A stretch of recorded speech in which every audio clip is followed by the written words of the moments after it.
মনে রাখার উপায় কৌশল 1, খুব ইন্টারেস্টিং করছি। এটা আগে থেকে ছিল। 2, 3, 4 মনে রাখার উপায়। বাংলাদেশি বি, বিদেশি ফরেনার। এখানে টিক চিহ্ন মানে বিচার করা যাবে, আর ক্রস চিহ্ন মানে বিচার করা যাবে না। এ দেখেন বাংলাদেশের মধ্যে 2 ধারা অনুসারে বি মানে বাংলাদেশি অপরাধ করলে টিক চিহ্ন বিচার করা যাবে, ফরেনের অপরাধ করলে বিচার করা যাবে। হ্যাঁ, বাংলাদেশে যেখানেই করুক না কেন, বাংলাদেশের ভেতরে মানচিত্রে দেখেন জি 3 ধারার বিষয়বস্তু কি বাংলাদেশের বাইরে, টিক চিহ্ন বিতে আছে, এফ এ নাই। বাংলাদেশের বাইরে বাংলাদেশি কেউ অপরাধ করলে তার বিচার বাংলাদেশে করা যাবে। বিদেশি অপরাধ করলে আমার খেয়ে কেন বোনের মোষ তাড়াতে যাব আমি?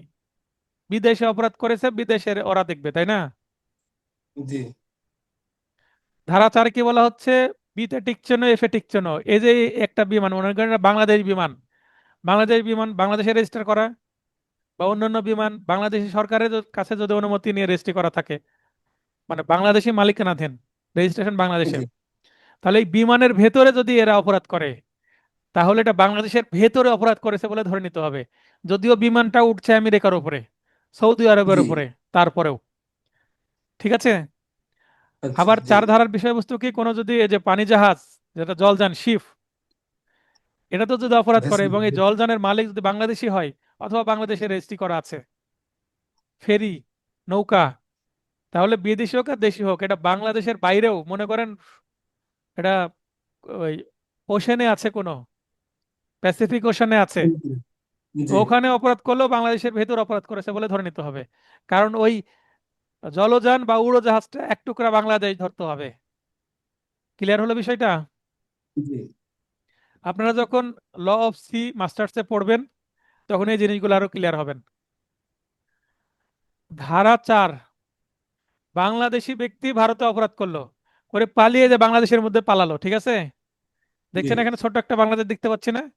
এই বাংলাদেশের জি মধ্যে যদি পালিয়ে গেল, মানে বাংলাদেশে তাকে পাওয়া গেলে বিচার করা যাবে। মনে রাখার কৌশল 2, আমরা পড়ছি ফাইনাল টাচ নোট থেকে, এমসিকিউ।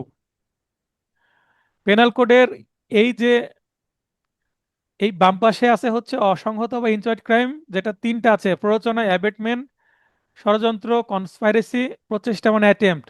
সেকশনগুলো দেখে নেবেন কোন কোন সেকশন। আর এই পাশে ডান পাশে সংহত অপরাধ বা চয়েড বা সম্পূর্ণ অপরাধ। এখানে অপরাধগুলো দেখে নেবেন, সব দেওয়া আছে পেনাল কোডে, এগুলোর বাইরে কিছু নাই।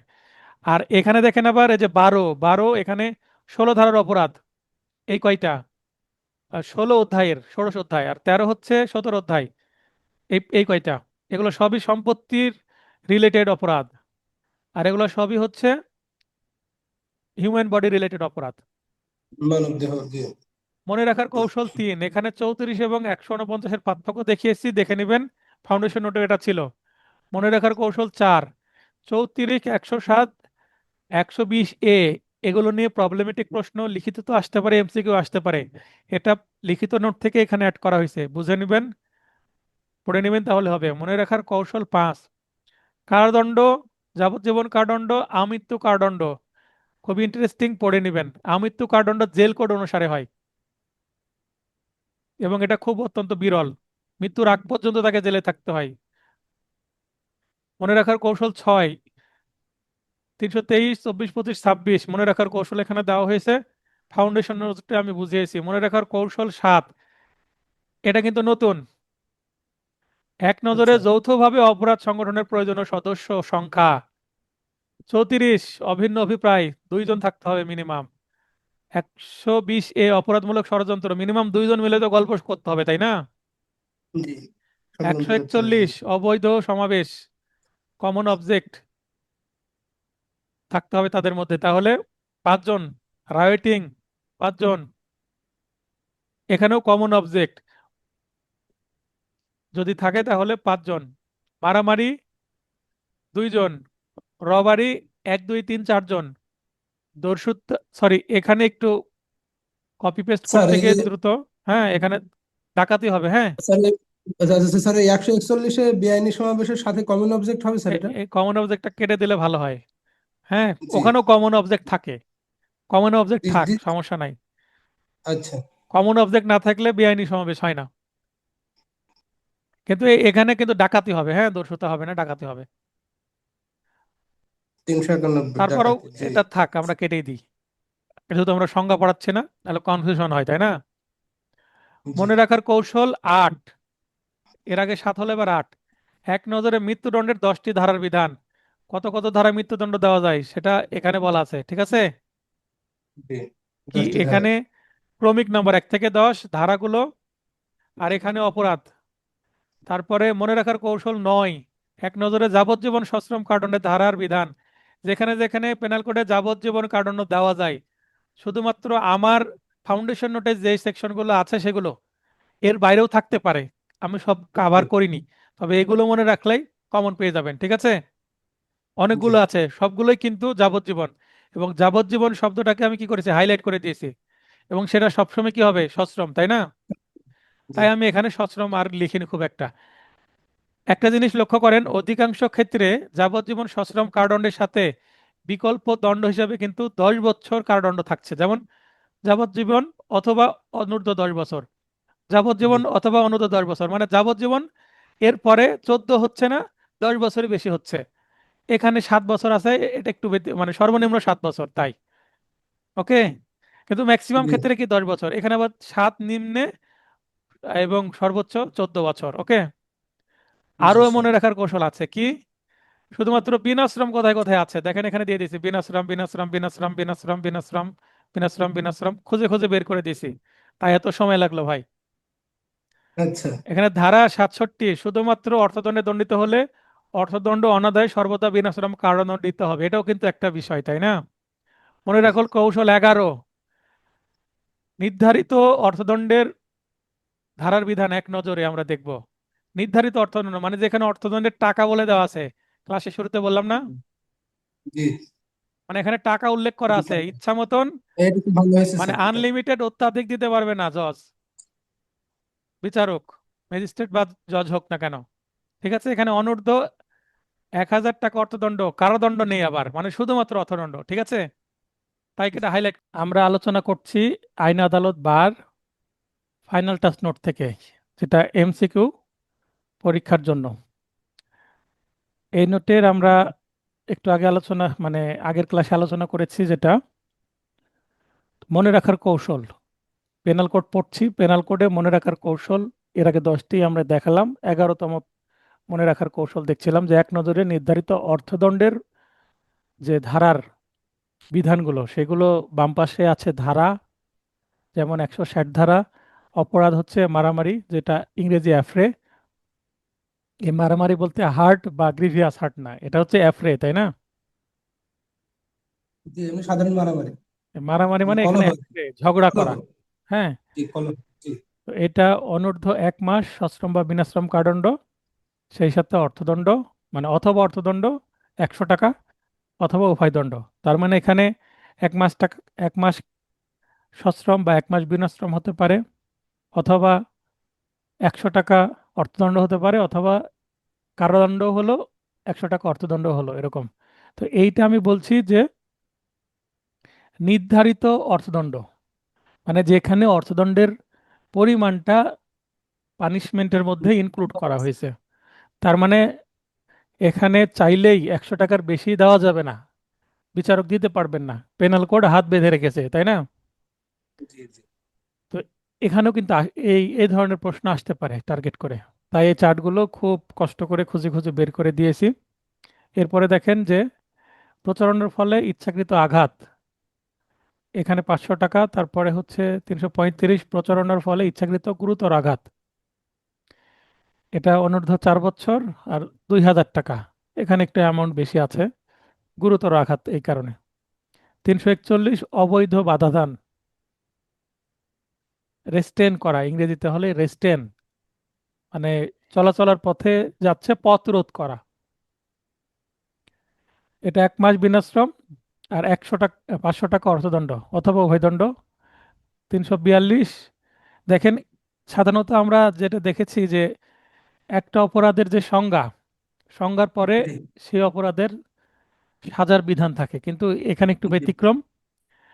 339 এবং 40, এই দুইটাতে হচ্ছে ডেফিনেশন। 339-এ অবৈধ বাধাদান, আর 340-এ অবৈধ অবরোধের সংজ্ঞা আছে।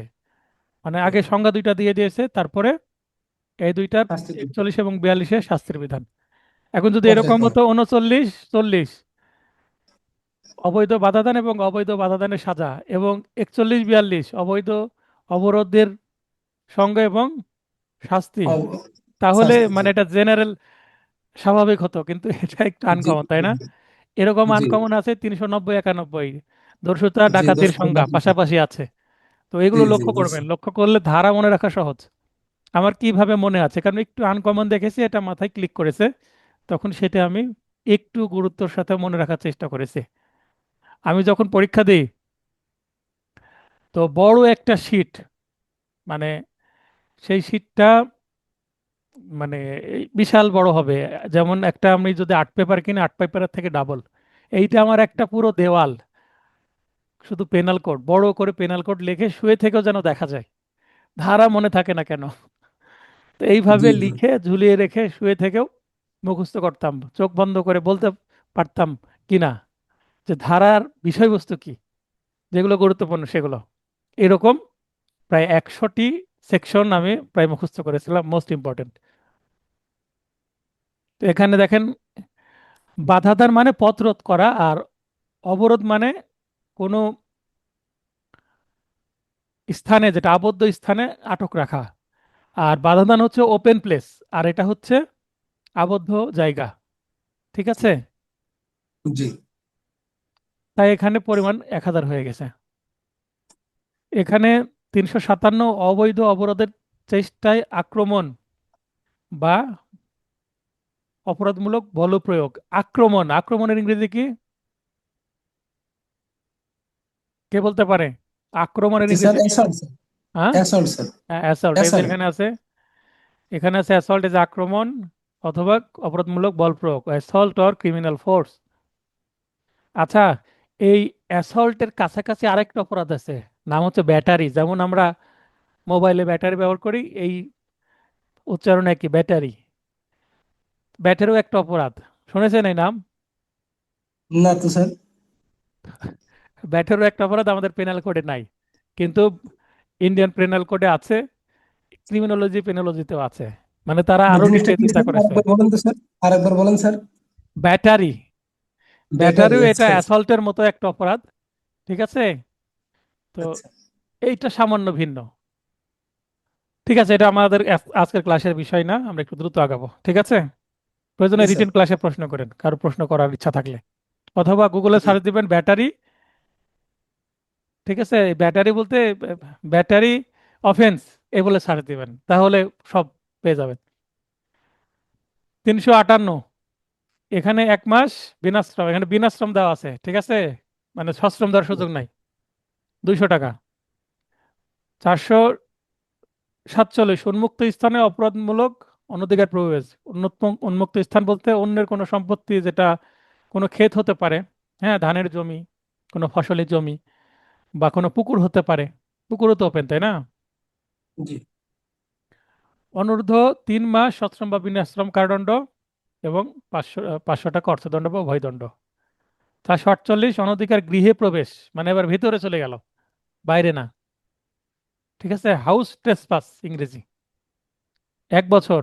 দেখেন, সাজার পরিমাণ বেড়ে 4 গুণ হয়ে গেল, আর টাকার পরিমাণ ডাবল। এটাও 4 গুণ করে দিত, তাই না? মনে রাখতে জি। সুবিধা হতো। 510, প্রকাশ্যে মাতাল ব্যক্তির অসদাচরণ, এটা সবাই জানে। আচ্ছা, এখানে একটু মিস্টেক হয়ে আছে। এখানে ওপরে যে র্যাপিড রিভিশন অংশ আছে, ওখান থেকে আপনারা দিয়ে দিবেন। ঠিক আছে? কি দিবেন? 24 ঘন্টা, এই লেখাটা কেটে দিয়ে নোট যাদের কাছে চলে গেছে, এখানে লিখবেন 24 ঘন্টা বিনাশ্রম কারাদণ্ড অথবা 10 টাকা অর্থদণ্ড অথবা অভয়দণ্ড, তাই না? স্যার 448টা কি ঠিক আছে স্যার? 448, 1 বছর, 1000 টাকা, কি মনে হচ্ছে? র্যাপিড এটা রিভিশন তো। অংশ দেখে বলেন। আচ্ছা, র্যাপিড রিভিশন অংশ চলে যাই। আচ্ছা, আমি চেক করে জানাবো নি ঠিক আছে কিনা, আপনারা একটু চেক আচ্ছা করে ঠিক নেবেন। আছে। র্যাপিড রিভিশন বা বিআর 1 থেকে চেক করে নেবেন। ঠিক আছে? জি। খুব তাড়াহুড়ো করে করা তো, দু একটা এরকম মিস্টেক থাকতে পারে। যদি ভুল বের হয় আমি চেক করব তো, হ্যাঁ। জি আমি স্যার। শুক্রবার একটু সময় করে চেক করব, ভুল বের হলে আমি গ্রুপে বলে দিব কোন জায়গায় কারেকশন করতে হবে। ওকে। আর ক্লাসে যেখানে চোখে পড়বে সেখানে তো বলে দিবই। আমরা পড়ছি আইন আদালত, বার এমসিকিউ ফাইনাল টাচ, নোট হতে, নোটের 38 পৃষ্ঠা, কনফিউশন সৃষ্টিকারী প্রশ্ন। প্রতিটা জায়গায় কনফিউশন সৃষ্টিকারী প্রশ্ন কথা বলা হয়েছে। পেনাল কোড থেকে অনেক বেশি প্রশ্ন আসে, এখানে কনফিউশন সৃষ্টিকারী প্রশ্নের সংখ্যা আমি বেশি বের করেছি। যেমন বাংলাদেশি নাগরিক যুক্তরাষ্ট্রে একটি খুন করে, তাহলে লোক হচ্ছে বাংলাদেশি, কিন্তু জি। খুন করছে কোথায়? ইউকেতে। যুক্তরাজ্য। ক এর বিচার এবং শাস্তি এখানে দিয়েছে ড্যাশ, মানে কোথায় করা যাবে কোথায় করা যাবে না এরকম। বাংলাদেশে এর বিচার করা যাবে না। তো এটা যারা ঠিকভাবে আইন পড়েনি মনে করবে যেহেতু বিদেশে অপরাধ করেছে বিদেশেই বিচার করুক। জি জি আমাদের থেকে ব্রিটিশরা ভালো বিচার জানে, ওরাই করুক, তাই না? জি আমরা আর বিচারে জি ঝামেলা করবো না, অনেকে উত্তর করে দিতে পারে, পারে কি না? জি জি। আবার আমরা পড়ছি আবার বিদেশিদের আইন, তাদেরই আইন, তারাই করুক। হ্যাঁ, আবার ঘতে বিদেশে অপরাধ করাই, বাংলাদেশের দণ্ডবিধান অনুযায়ী কোনো অপরাধ করেনি। দেখেন, এখানে আবার যুক্তিও দিয়ে দিয়েছে, ঠিক আছে। জি তাহলে এখানে ক এবং এই দুইটা কনফিউশন সৃষ্টি করছে। তাহলে বিদেশে অপরাধ হয়েছে মনে করে অনেকেই অপশন বা উত্তর করবে, পারে কিনা? জি যারা ঠিকভাবে চার ধারা পড়েনি, তো চার ধারা মতে কি বলা হচ্ছে? বাংলাদেশে বিচার করা যাবে এবং খুনের দণ্ডে দণ্ডিত করা যাবে, ঠিক আছে। জি স্যার। এটার উত্তর কি হবে? খ। এখানে খ। দেওয়া আছে খ, জি চার ধারা তাই বলছে। এবং আরো একটা আছে, বাংলাদেশের দণ্ডবিধি এর প্রযোজ্য নয়, ওই এবং একই কথা, তাই না? জি আরেকটা প্রবলেমেটিক প্রশ্ন, সহ 5 ব্যক্তি কে হত্যা করার পরিকল্পনা করে, তাহলে ক সহ 5 ব্যক্তি, তাহলে টোটাল 5 জন। এখানে ভিকটিম হবে পরিকল্পিত দিন, তারিখ ও সময়ে, তার মানে যখন টাইমটা ছিল ওই সময়ে ওই তারিখে তারা সকলে মিলে কে হত্যা করে, তার মানে হত্যাও করে ফেলছে, এক্সিকিউশন হয়ে গেছে। সহ উক্ত ব্যক্তিগণের বিরুদ্ধে পেনাল কোডের 302 ধারার সাথে নিম্নের কোন ধারাটি প্রাসঙ্গিক, মানে কোন ধারার অপরাধ করেছে এটা মনে হচ্ছে, ঠিক আছে। জি। এটা অপরাধ হবে অনেকে এটা কি মনে করবে? 5 জন সদস্য থাকায় বেআইনি সমাবেশ মনে হতে পারে। কি হতে পারে? বেআইনি বেআইনি সমাবেশ সমাবেশ। মনে হতে পারে। তাই এখানে 114 ধারা মনে হতে পারে উত্তর। 114 ধারায় কি বলা হয়েছে? বেআইনি সমাবেশে দলবদ্ধ হয়ে যখন আপনার বেআইনি সমাবেশ থাকবে, তখন কিন্তু আর 34 আসে না, চলে আসে কত? 114। বুঝতে পেরেছেন? জি জি যদি ওই যে 141, এরপর 142, 43, 44, 45, 46, 47, 48 এই সেকশনগুলো আসে, তাহলে অনেক সময় কি 114 চলে আসে। এটা হচ্ছে অ্যাবেটমেন্টের মতন, কিন্তু এখানে দেখেন প্রত্যেকেরই কি আছে? অ্যাক্টিভ পার্ট প্লে আছে না? জি সবাই জি। পরিকল্পনা করেছে এবং তারা সবাই অংশগ্রহণ করেছে। সকলে মিলেই মেরেছে। যদি সকলে মিলে মারে, তাহলে ঘটনাস্থলে ওই হত্যাকাণ্ডে প্রত্যেকে উপস্থিত আছে এবং প্রত্যেকের অ্যাক্টিভ পার্ট প্লে আছে, সক্রিয় ভূমিকা আছে, যেটা গতকালকের ক্লাসে আমি 34 এবং এই যে 149 ধারার যে পার্থক্য এবং আরো কিছু পার্থক্য দেখিয়েছি, তার মধ্যে কিন্তু 34 ধারার যে কলাম সেখানে বলা আছে সক্রিয় অংশগ্রহণ থাকতে হবে প্রত্যেকের, তাই না? জি তাহলে এখানে মনে হতে পারে কেউ, এই 114 হচ্ছে অ্যাবেটরের জন্য। এখন 5 জনের জন্য, 5 জনের মধ্যে মনে করেন যে 3 জন মাঠে গেল এবং 2 জন মাঠে গেল না, জাস্ট তারা পরিকল্পনায় অংশগ্রহণ করেছে, সেই ক্ষেত্রে ওই 2 জনের জন্য 114 হবে, কারণ তারা অ্যাবেটর। 114 কাদের জন্য? অ্যাবেটরদের জন্য। 107 থেকে শুরু করে 119 পর্যন্ত অ্যাবেটমেন্ট বিষয়, তাই না? জি নিম্নের কোন ক্ষেত্রে যৌথ দায় বা জয়েন্ট লাইবিলিটি হবে? 34 ধারা, তাই না? জি তো সাধারণ অভিপ্রায় থাকলে, সাধারণ অভিপ্রায় মানে 34 ধারা, অপরাধমূলক জ্ঞান এবং অভিপ্রায়ে অপরাধ করলে, দুইটা যুক্ত করা হচ্ছে, কতিপয় কার্যের একটি সম্পাদনের মাধ্যমে অপরাধে সহযোগিতা করলে, এই যে তিনটা কথা, সেইগুলো সবগুলো হবে কি সঠিক? ঠিক আছে। জি অনেক স্যার। সময় এই যে আমি 8 প্রকার যে প্যাটার্ন দেখিয়েছিলাম 8 নম্বরে কি বলা হয়েছিল, যে শেষের অপশনটি কি সবগুলো সবকটি জি জি সঠিক কিনা এটা আমাদের লক্ষ্য করতে হবে। তো এগুলো সবগুলোই সঠিক কেন? কারণ এখানে ধারা 34, এই যে ক অপশন, 35 খ অপশন এবং 37 গ অপশনের বিষয়বস্তু।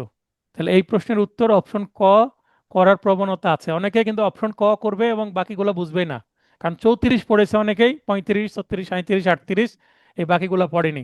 35 এর মতোই, সরি 34-এর মতোই 35 36 37 38 এই বাকি সেকশনগুলোই গুরুত্বপূর্ণ, কিন্তু ওই 35 36 37 38 এই সেকশন থেকে প্রশ্ন আসে না খুব একটা, আসা উচিত। ঠিক আছে, আমি জি স্যার। একটু 1 মিনিটের ব্রেক নেবো, একজন ফোন দিতেই আছে, কেটে দিলাম। তাও কালকে মামলা আছে তো ওনার, তাই।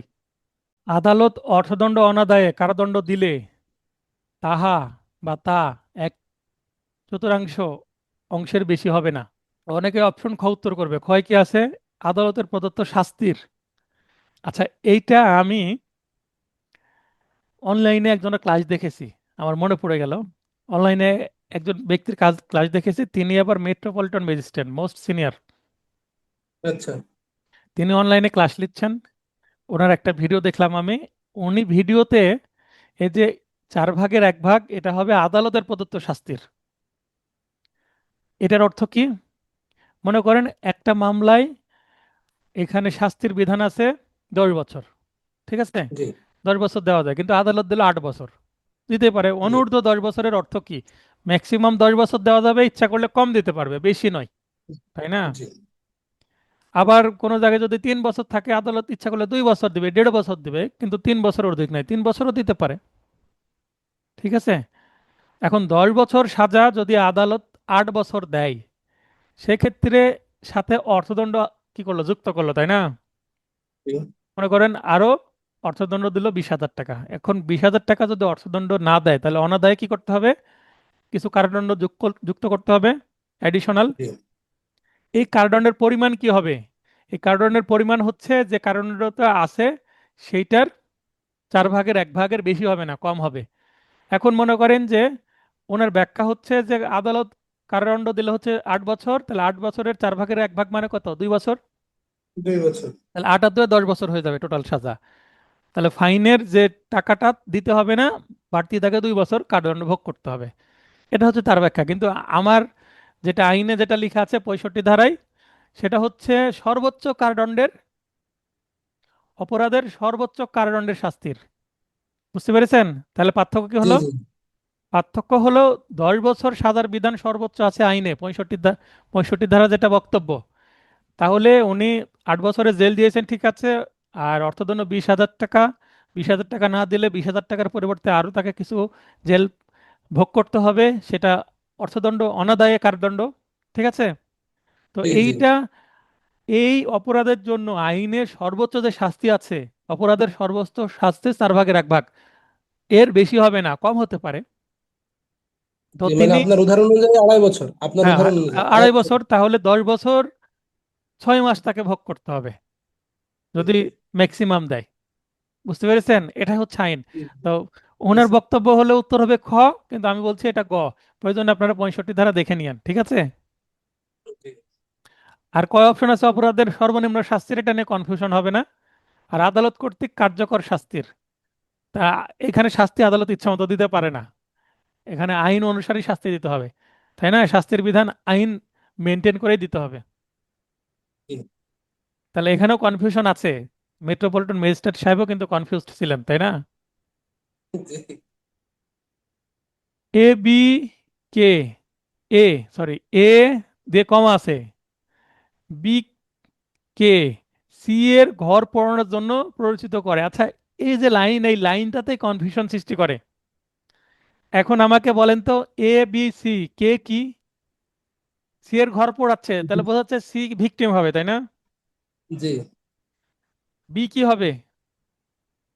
বি হচ্ছে যে সহযোগী আসামি হবে, মানে যে পড়াবে। সহযোগী আসামি না, সে মূল আসামি। মানে জি, সে মানে যে হচ্ছে পড়াবে। ফিল্ডে থাকবে, হ্যাঁ পোড়াবে। সে হচ্ছে জি। ডিরেক্ট অ্যাকশনে যাবে, তাই না? আর এ হচ্ছে অ্যাবেটর, আর এ আর হচ্ছে অ্যাবেটর। এ হচ্ছে অ্যাবেটর, ঠিক আছে। তো এরকম কমা থাকলে কনফিউশন হয়, পাশাপাশি থাকলে।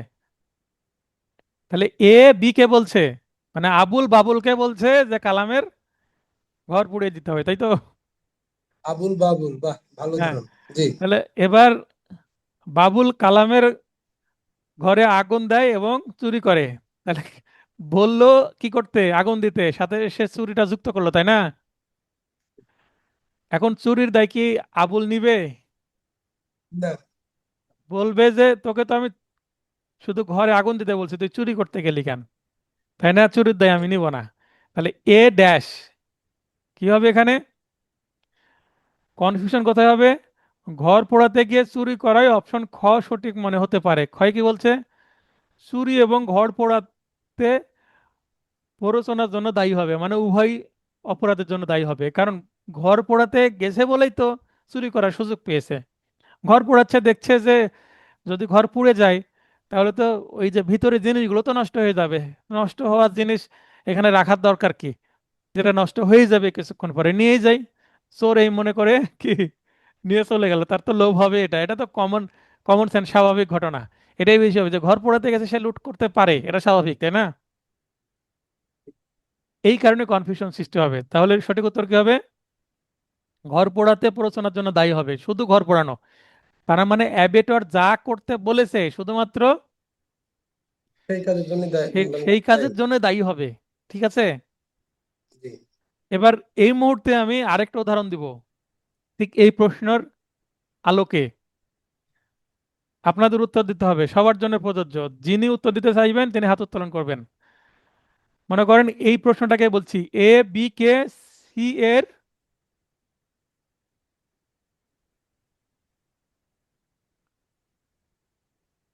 এ বি কে সি এর বাড়িতে দস্যুতা করার জন্য পরিচিত করে। কি করলো এবার? ঘর পোড়ানো বাদ দিয়ে আমরা কি কি দিয়ে দিব? দস্যুতা।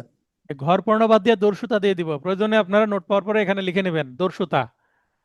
দস্যুতা করতে বললো, যে এ বি কে সি এর বাড়িতে দস্যুতা করতে বললো। ঠিক আছে, দস্যুতার উদ্দেশ্য কি? মাল লুট করবে, তাই না? জি। যেটা অফেন্স এগেনস্ট প্রপার্টি। ঠিক আছে, জি। অস্থাবর সম্পত্তি নিয়ে আসতে হবে। এবার কি করলো? বি সি এর ঘরে প্রবেশ করলো এবং দস্যুতার মাধ্যমে কিছু লুট করলো, আগুন না দিয়ে, তাই না? প্রশ্ন পরিবর্তন জি। করছি। এবং এবং কি করলো? চুরি না করে ধরা পড়তে যাচ্ছে ওই সময় ওই বাড়ির মালিককে ছুরিকাঘাত করে গুরুতর আহত করলো। বুঝতে পারলেন? জি। অপরাধ করতে বললো দস্যুতা, দস্যুতা করতে যে দস্যুতা করতে যে ধরা পড়ছে তখন সে ছুরি বের করে আহত করে দিয়েছে, দিয়ে পালিয়েছে। তাহলে অপরাধ জি। প্র্যাকটিক্যালি হলো কয়টা? দুইটা, একটা দস্যুতা আর আরেকটা হচ্ছে গুরুতর আঘাত। জি। 326 এবং আরেকটা হচ্ছে রবারি। এখন 390। জি। বলেন এই প্রশ্নের উত্তর তাহলে কোনটা হবে? এর জন্য কি দুইটা অপরাধের সে দায় নিবেন একটা? দুইটা অপরাধের দায় নেবে স্যার। আর কে উত্তর দিবেন?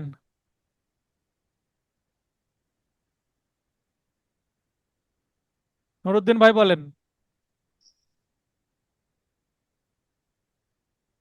কারণ হলো স্যার, দস্যুতা করবার গেলে তো স্যার ইয়া হয়, ওই মানে মারামারি এগুলো এরকম কিছু করতেই তো পারে। হুম, তার মানে আপনিও বলছেন দুইটাই হবে নাকি? ওনাকে, কামরুজ্জামান ভাইকে সাপোর্ট দিচ্ছেন, তাই তো? জি স্যার। সাথে ব্যাখ্যা দিয়ে দিলেন। অরিন আপু বলেন।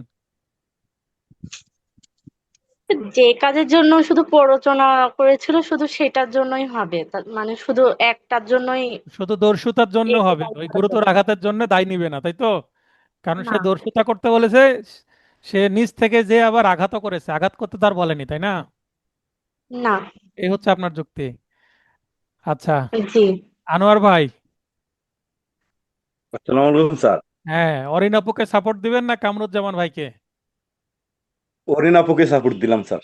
আচ্ছা, রায়হান ভাই, ইন্টারেস্টিং না প্রশ্নটা? জি স্যার। এখনই দুই ভাগে ভাগ হয়ে গেছেন আপনারা। রায়হান আলী, সময় লাগালে কিন্তু আমি লাইনে আসার সুযোগ দেব না। শ্রাবণী আপু। আসসালামু আলাইকুম স্যার। ওয়ালাইকুম আসসালাম। আপনার শরীর কেমন আছে আপু? স্যার আমার শরীরটা এখনো স্যার ভালো না। আর বাবু তারপর কেমন আছে স্যার, আছে? আমি চেষ্টা করছি। বাবু কেমন আছে? এখন কিন্তু আলহামদুলিল্লাহ, বাবু গরম, ভালো আছে। গরম কিন্তু অনেক। জি স্যার। হ্যাঁ, একটু সাবধানে থাকবেন, দোয়া করে দুজন সুস্থ থাকেন। আল্লাহ এই কষ্টের ফল দিবে। বলেন কাকে সাপোর্ট দিবেন? নারীর দলে যাবেন না পুরুষের দলে? না না এখানে স্যার, আবার এটা হচ্ছে আনোয়ার ভাই আছে। হ্যাঁ বলেন। দস্যুতা করতে গেলে এরকম কিছু হওয়ার সম্ভাবনা থাকে, এটা তো স্যার একজন আহ, এটা জানার কথা। সুতরাং আমি প্রথম যে বলছি স্যার উনাকে সাপোর্ট করতেছি। আচ্ছা ঠিক আছে, তাহলে এখানে অরিন আপু, জি স্যার। এখন কি আপনার সিদ্ধান্ত চেঞ্জ করবেন না আপনার সিদ্ধান্তে অটল আছেন? না স্যার, অটল আছি, আমার যতদূর মনে করছে একশো আচ্ছা এগারোতে এটা আছে। আচ্ছা, স্বপ্ন আপু বলেন। স্বপ্ন আপু। আসসালামু আলাইকুম। ওয়ালাইকুম আসসালাম। এর দিকে সিএম গঠনের জন্য প্ররোচিত করে। আপনার প্রশ্ন যেহেতু পড়ার গল্প, দরকার নাই, আপনি হ্যাঁ বলেন আমি এটার দুই, উত্তর দিচ্ছি স্যার। হ্যাঁ দুইটার জি বলেন দায় স্যার। নিবে, দুইটার দায় নিবে না একটার দায় নিবে? দুটার দায় নিবে। হ্যাঁ, দুটার দায় নিবে। দুইটার দায় নিবে। যেহেতু এখানে এখানে আমি ব্যাখ্যা দিচ্ছি, এখানে দুইটারই দায় নিতে হবে। হ্যাঁ। কেন দুইটার দায় নিতে হবে আমি বুঝে দিই সহজ ভাষায়। মনে করেন যে একটা আম গাছ এবং একটা জাম গাছ পাশাপাশি আছে, কি আছে? আম গাছ দেখুন এবং জাম জাম গাছ গাছ আছে। পাশাপাশি। অরিন আপু উত্তর দেন, আমার সাথে বলেন। একটা জি আম গাছ স্যার। এবং একটা জাম গাছ পাশাপাশি আছে, ঠিক আছে? জি। পাশাপাশি আছে। এখন আপনি যদি মনে করেন একটা ইটের টুকরা ছুঁড়ে মেরে কি নামাবেন? আম নামাবেন, মানে আম আম। পারবেন, তাই না? এখন যদি পাশাপাশি থাকে, না করো। ওই ঢিলটা আম গাছেও লেগে আবার জাম গাছেও লেগে কিছু জামও নিচে পড়ে যেতে পারে, সম্ভাবনা আছে কিনা? সম্ভাবনা আছে। যদি সম্ভাবনা থাকে দুইটা পড়ে যাওয়ার, তাহলে এই ক্ষেত্রে দস্যুতা করতে গেলে ধরা পড়ার সম্ভাবনা আছে। ধরা পড়লে দস্যুতা যারা করে তাদের কাছে অবশ্যই কোনো না কোনো অস্ত্র থাকে, দেশীয় অস্ত্র হোক আর আগ্নেয় অস্ত্র হোক। তার মানে তারা অ্যাকশনে যাবেই নিজেদের বাঁচানোর জন্য, কারণ তারা দস্যু। ঠিক আছে? তারা মানে দস্যু ডাকাত, এগুলা করতে গিয়ে যেমন ডাকাতির সাথে খুনও হয়ে যেতে পারে, ডাকাতরা কিন্তু খুন করতে পিছপা হবে না, এবং ডাকাতি করতে যে ধর্ষণও করে ফেলে, এরকমও আছে। জি স্যার। তার মানে এগুলো কি সম্ভাব্য অপরাধ। এখন এর 5 নম্বরের যে ব্যাখ্যা, যে আপনি ঘর পোড়াতে বলছে, সে ঘর পোড়ে বাইরে থেকে চলে আসবে, ঘর পোড়ানোর আগে সে ভিতরে যে চুরি করবে কেন? তাই না? তার মানে এখানে জি। পোড়ানো এবং চুরি সম্পূর্ণ পৃথক দুইটি অপরাধ। পোড়ানোর কারণে চুরির সম্ভাবনা হ্যাঁ। কখনোই তৈরি হয় না। এই চুরির সম্ভাবনা তৈরি হয়েছে ওই বিয়ের অপর মনের মধ্যে লোভ তৈরি হয়েছে তাই, আর এই লোভটাই এর মধ্যে ছিল না। বুঝতে পারলেন? তাই এখানে, স্যার। এখানে শুধুমাত্র উত্তর হবে ক, মানে ঘর পোড়ানো আর বিয়ের জন্য দুইটাই দায়ী। যদি এখানে প্রশ্নেও আবার চেঞ্জ করে এই সেম প্রশ্ন যদি এই লাস্টে যে এখানে এ ড্যাশ দেওয়া আছে, এখানে যদি বি ড্যাশ দেওয়া হয় তাহলে বিয়ের জন্য কিন্তু খ উত্তর হয়ে যাবে। বুঝতে পারলেন? কামরুজ্জামান ভাই বুঝতে জি। পেরেছেন? ঠিক এই জি প্রশ্নে যদি এই বি এর আচ্ছা। দায় কি হবে, তো বি তো দুইটা কাজ করেছে, তাকে তো দুইটা দায় নিতেই হবে, তাই না? জি, তখন শুধু এই প্ররোচনা শব্দটা উঠে যাবে, যে চুরি এবং ঘর পোড়ানোর জন্য বিদায়ী হবে। হ্যাঁ, ক্লিয়ার হলো বিষয়টা? জি স্যার, জি অরিনবু স্যার। ক্লিয়ার হ্যাঁ হয়েছেন? স্যার, তাই উভয় আইন, কাজের জন্যই তো। হ্যাঁ আইন স্যার। হচ্ছে আপনি ডেপথ বা গভীরে যদি যেতে না পারেন আইন মনে থাকবে না, এবং যখনই একটু পরিবর্তন করে দিবে তখন আর ধরতে পারবেন না। এটা যেন সেন্স থাকে, কি যে একটার কারণে আরেকটা অপরাধ হওয়ার সম্ভাবনা আছে কিনা। যদি সম্ভাবনা থাকে তাহলে দুইটারই দায় নিতে হবে, আর যদি সম্ভাবনা জি স্যার। না থাকে তাহলে একটার দায় নিবে। মানে এখানে সম্পূর্ণ পৃথক দুইটি অপরাধ। ক্লিয়ার হলো? এটা নিয়ে আর কোনো গল্প নাই, তবে এটা থেকে প্রশ্ন আসতে পারে। যারা লাইনে আছেন, যদি নয়েজ হয় নিজ দায়িত্বে কি করবেন? মিউট করে দিবেন।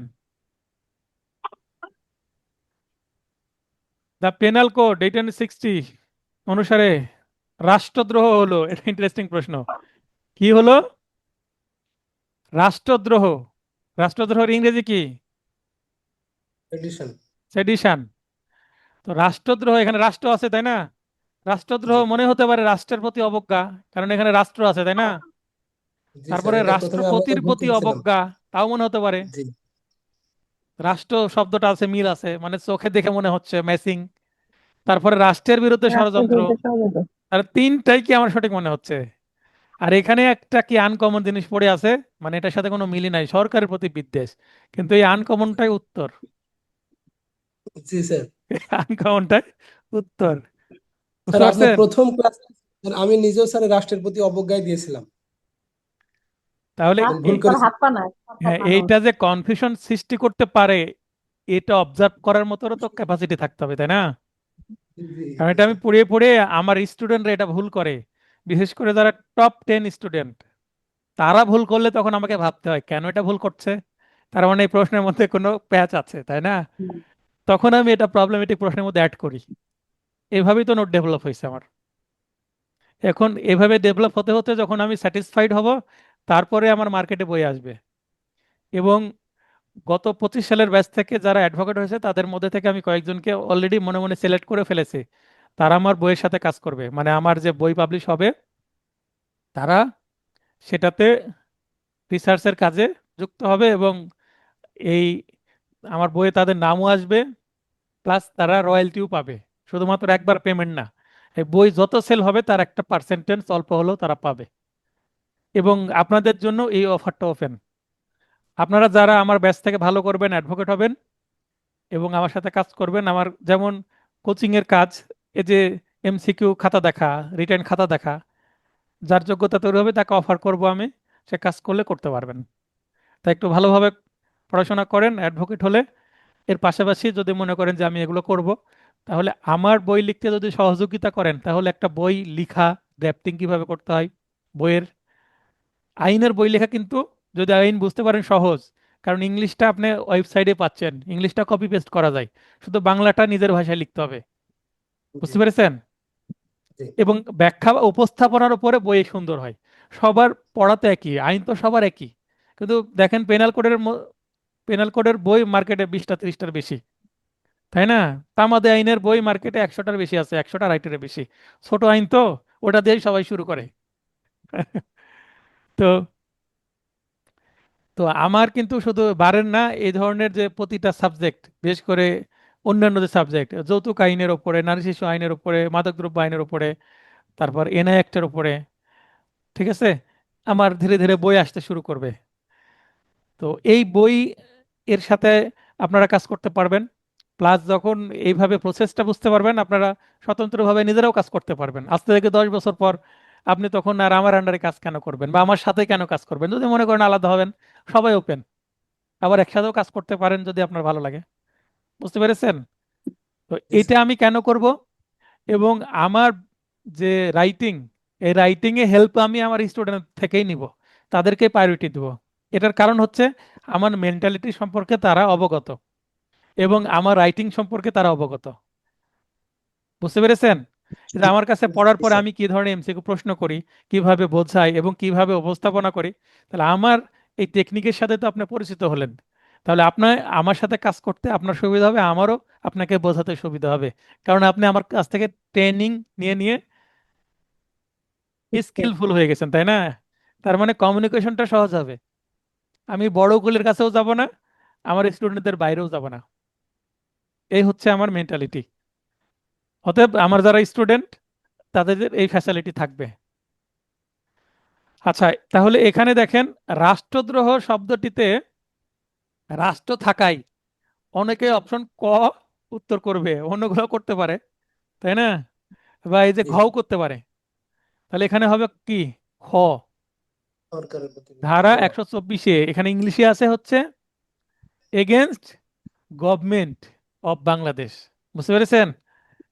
গভর্নমেন্টের বাংলা কি? সরকার। সরকার, আচ্ছা। স্টেট বলেনি। তাহলে এটা কিন্তু ভালো কনফিউশন সৃষ্টি করে। 23 সালের প্রশ্ন, নতুন প্রশ্ন নিয়ে কিন্তু আমি আলোচনা করছি, পুরাতন তো আছে কিছু, এবং নতুন প্রশ্নতে বেশি কনফিউশন, পিছনের প্রশ্নে কনফিউশন কম। এটা নিয়ে আরেকবারও আলোচনা হয়েছিল। আচ্ছা, পেনাল কোড অনুসারে কোন অপরাধে অর্থদণ্ডের সুনির্দিষ্ট পরিমাণ উল্লেখ নাই? আমি একটা চার্ট তৈরি করিনি অর্থদণ্ড বিষয়ে। জি জি স্যার। কোন সালের প্রশ্ন? 23 সালের প্রশ্ন। তাহলে 23 সালের প্রশ্ন এসেছে, এই সেম প্যাটার্নের আরেকটা প্রশ্ন আসতে পারে না এই স্টাইলে? জি অবশ্যই পারে। তাহলে এটি একটি তথ্যভিত্তিক প্রশ্ন। এই প্রশ্নের উত্তর সঠিক করার জন্য পুরো দণ্ডবিধি আয়ত্ত থাকা আবশ্যক, নাহলে আপনি বুঝতেই পারবেন না কারণ এই চারটা অপশনের জন্য চারটা সেকশন কাজ করছে। তাহলে চারটা সেকশন যদি আপনি না জানেন, চারটা সেকশনের শাস্তির বিধান না জানেন, আপনি উত্তর করতে পারবেন না। জি, আর এগুলি কঠিন যেমন প্রশ্ন। এটা হচ্ছে কি, দাঙ্গা, দাঙ্গায় অর্থদণ্ডের পরিমাণ উল্লেখ নাই, বাকি মারামারি 160 আছে আমার চার্টে, দেখলেন না? জি, জি স্যার। তারপর স্বেচ্ছাকৃতভাবে আঘাত দান, দেখলেন না, 323। 323 তারপর না স্যার, এই 339 না স্যার, আচ্ছা যাই অবৈধ হোক, বাধা দেখে দান। নেবেন, দেখে নেবেন চারটা আবার। আবার অবৈধ বাধা দান, 339 স্যার, অবৈধ বাধা দান হচ্ছে 341। 339 তাই না? আমরা পড়লাম একটু আগে। শাস্তি তাহলে হচ্ছে। এই চারটা জি, আপনাকে হেল্প করলো না, ইনস্ট্যান্ট আমরা সেটার ফল পেলাম। জি, জি। এই ধরনের প্রশ্ন আসলে আবার কোনটাতে অর্থদণ্ডের পরিমাণ উল্লেখ আছে, বিপরীত প্রশ্ন করলো। আবার কোনটাতে শুধুমাত্র বিনাশ্রম সাজা দেওয়ার বিধান আছে, কারণ বিনাশ্রমের চারটা আপনার কাজে লাগবে। চার্টগুলো থেকে যদি ভালোভাবে পড়েন, চার্টগুলো আপনাকে পাস করাই দিবে। এই ওইটা আইন, জরুরি দরকার স্যার। হ্যাঁ, যতগুলো চার্ট করেছি 7টা সাবজেক্টের চার্টগুলো আপনাকে পাস করাই দিবে। তো যাদের পিছে লাগিয়ে দিতে হবে আর কি। আশা করছি। আচ্ছা, এক্স ওয়াই এর পরীক্ষা হল। চলাচলের পথে গর্ত করে মৃত্যুর ফাঁদ পেতে রাখাই। আচ্ছা, তো আমরা বিরতির আগে বলেছিলাম যে 8 নম্বর প্রশ্ন নিয়ে প্রশ্ন করব আপনাদেরকে, কিছু ব্যাখ্যা, কিছু ডিপে, একটু ডেপথে আমরা আলোচনা করার চেষ্টা করব। তো সেটা নিয়ে দেখি প্রশ্ন করি। অরিন আপু, বলবেন সবকিছু ঠিক আছে কিনা? জি স্যার, সবকিছু ঠিক আছে। আচ্ছা, এখন প্রশ্ন পড়ি। আর যারা যারা উত্তর করতে চাইবেন তারা তারা হাত উত্তোলন করে কথা বলার চেষ্টা করবেন, হ্যাঁ? আমি যে প্রশ্ন করব, আগে প্রশ্ন বুঝবেন, প্রশ্ন বোঝার পরে আমি কি জানতে চাচ্ছি সেটারই উত্তর করবেন, ঠিক আছে? বলা হচ্ছে এক্স জি, ওয়াই ঠিক এর আছে। চলার পথে, মানে ওয়াই যেদিক দিয়ে চলাফেরা করে সেই পথে কি করেছে, গর্ত করেছে। গর্ত করে রেখে মৃত্যুর ফাঁদ পাতে, তার মানে গর্ত করেছে এবং উপরে হয়তো বা খড়কুটো দিয়ে রেখেছে, ঠিক আছে? নিচে গভীর গর্ত, উপরে খড়কুটো দেওয়া হয়তো বা পাতলা কোনো কিছু দিয়ে দিয়েছে, তারপরে গর্ত করেছে, হ্যাঁ? তাহলে ওয়াই ওই ফাঁদে পড়ে আহত হয়ে মারা যায়। এক্স এর অপরাধ কি? ঠিক আছে, এক্স এর অপরাধ কি? আচ্ছা, সুজন ভাই হাত উত্তোলন করেছেন। সুজন ভাই কিছু বলবেন? হ্যাঁ স্যার, জি। আমি কি এই বিষয়ে উত্তর দিতে পারি স্যার?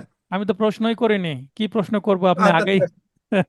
আমি কি প্রশ্ন আচ্ছা করেছি? করেন আমি স্যার আপনি। প্রশ্ন পড়ছি। আচ্ছা, লাইনে থাকেন, লাইনে হ্যাঁ থাকেন। হ্যাঁ। আর সুজন ভাই আগে বলবেন। তো ওকে এখন ওকে, থ্যাংক ইউ স্যার। এই প্রশ্নে বলা হচ্ছে, তো আমি এখানে কি ব্যাখ্যা করেছি, তো অনেকে অপশন ক সঠিক উত্তর মনে করবে, কারণ মৃত্যু ঘটানোর অভিপ্রায় বিদ্যমান, এটা ভাববে, হ্যাঁ? কারণ প্রশ্নের মধ্যে কি শব্দটা আছে, প্রশ্নের মধ্যে একটা শব্দ আছে কি, মৃত্যুর ফাঁদ, তাই না? তাহলে মৃত্যুর ফাঁদ মৃত্যু ঘটানোর জন্যই তো, তাই না? মৃত্যুর ফাঁদ মৃত্যুর ঘটানোর জন্যই, তাই অনেকে কি মনে করবে উত্তরটা, এই উত্তরটা মনে হয় খুন হবে, মানে উত্তর ক হবে, অনেকে এটা কই করবে। কারণ এক্স এর চলার পথে গর্তটা করেছে এবং গর্তে পড়েই মারা গেছে, তার মানে এক্স এর কাজের জন্যই ওয়াই মারা গেল।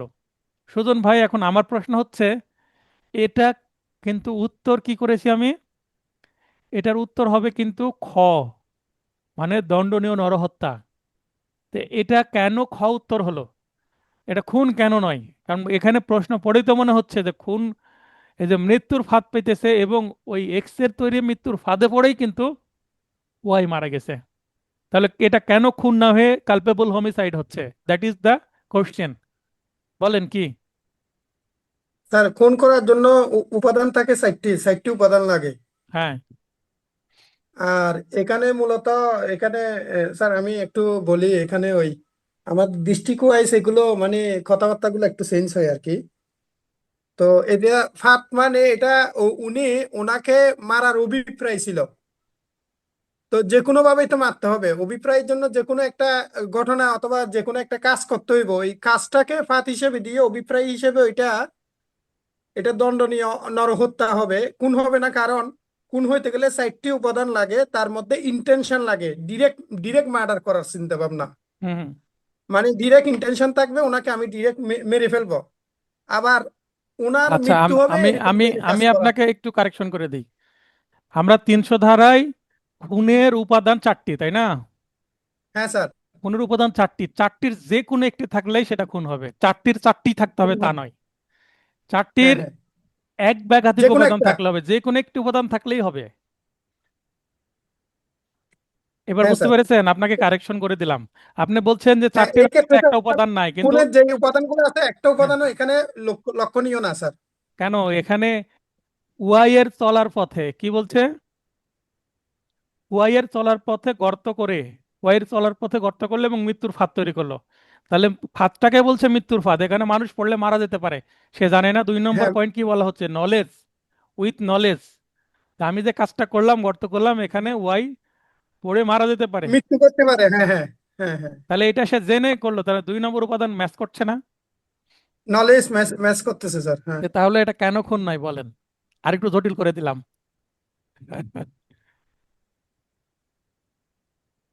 আর ব্যাখ্যা আছে আপনার?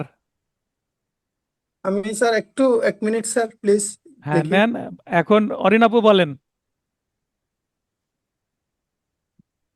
তো এখানে হচ্ছে না, হচ্ছে দণ্ডনীয় নরহত্যা জীব এই জন্য যে পয়েন্ট একটা মিলে গেল, আমরা তো উদাহরণে পড়ে এসেছি মানে দণ্ডনীয় নরহত্যার, হুম, যে এইভাবে যদি করে তাহলে এটা অবশ্যই দণ্ডনীয় নরহত্যা হবে।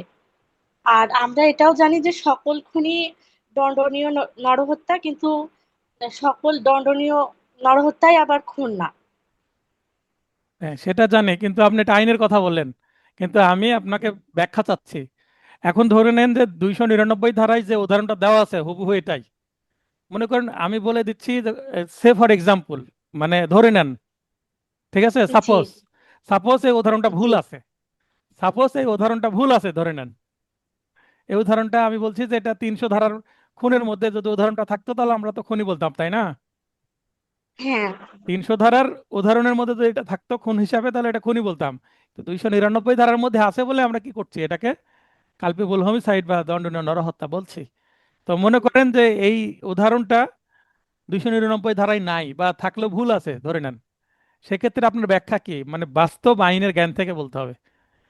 আমরা কালপেবল হোমিসাইড এবং এখানে ওয়াই এর জায়গায় কালপেবল অন্য কেউ সরেন, কালপেবল হোমিসাইড এবং মার্ডার নিয়ে গত ক্লাসে আলোচনা করলাম, ছাতা দিয়ে উদাহরণ দিলাম। তো সেই জ্ঞান থেকে বলেন কি উদাহরণ আছে, মনে করেন এই উদাহরণটা নাই 299 ধারায়, বা এই টাইপের উদাহরণ যদি আমি বানিয়েও দিই, সেক্ষেত্রে সেক্ষেত্রে আমরা কালপেবল হোমিসাইড এবং মার্ডার সম্পর্কে যে কনসেপ্ট ক্লিয়ার করলাম গতকালকে, সেই কনসেপ্ট থেকে আপনাকে উত্তর দিতে হবে। একটু ভাবেন। এবার উত্তর দেন হচ্ছে আনোয়ার ভাই। আসসালামু আলাইকুম স্যার। ওয়ালাইকুম আসসালাম, বলেন। ছাতার গল্প শুনিয়েছি ওয়াই গতকালকে, এবার আপনি উত্তর দেন, এটা কেন খুন হবে না? স্যার, এটা কোন হবে না হচ্ছে, এক যেহেতু ওয়াই চলাচলের পথে মৃত্যুর ফাঁদটা পাচ্ছে, ওই ফাঁদটা তো মানে সরাসরি ডিরেক্ট ওয়াই কে খুন না করার জন্য, সে কোনো পশুকে হয়তো খুন করার জন্য বা পশুকে গর্তে পালানোর জন্য তো হইতে পারে। সে কিন্তু ডিরেক্ট ওয়াই এর জন্যই কিন্তু ফাঁদ তৈরি করে নাই, সে একটা ফাঁদ তৈরি করছে। ওই ফাঁদে তো কোনো পশুও পড়তে পারতো স্যার, যার জন্য এটা সরাসরি খুন হবে না। হ্যাঁ, কালপেবল হোমিসাইড হবে স্যার। আচ্ছা, আপনার ব্যাখ্যা এতটুকুই শুনলাম, অন্যদের শুনি। নুরুদ্দিন ভাই,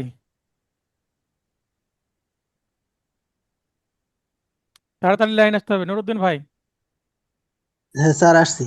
হ্যাঁ বলেন। স্যার এখানে বলছে, ওয়াই ওই ফাঁদে পড়ে আহত হয়ে মারা যায়, কিন্তু স্যার ডিরেক্টলি মারা গেছে না। হ্যাঁ, আহত হয় প্রথমে, তারপর মারা গেছে। হ্যাঁ, তাহলে এটা দ্বারা জি কি স্যার। হলো তাহলে? স্যার এর তো স্যার পরে পরে মারা গেছে, ডিরেক্টলি মারাই তো খুন। হ্যাঁ, তো এখানে আপনি বলতে চাচ্ছেন প্রপার ট্রিটমেন্ট হলে সে বেঁচে যেত, তাই তো?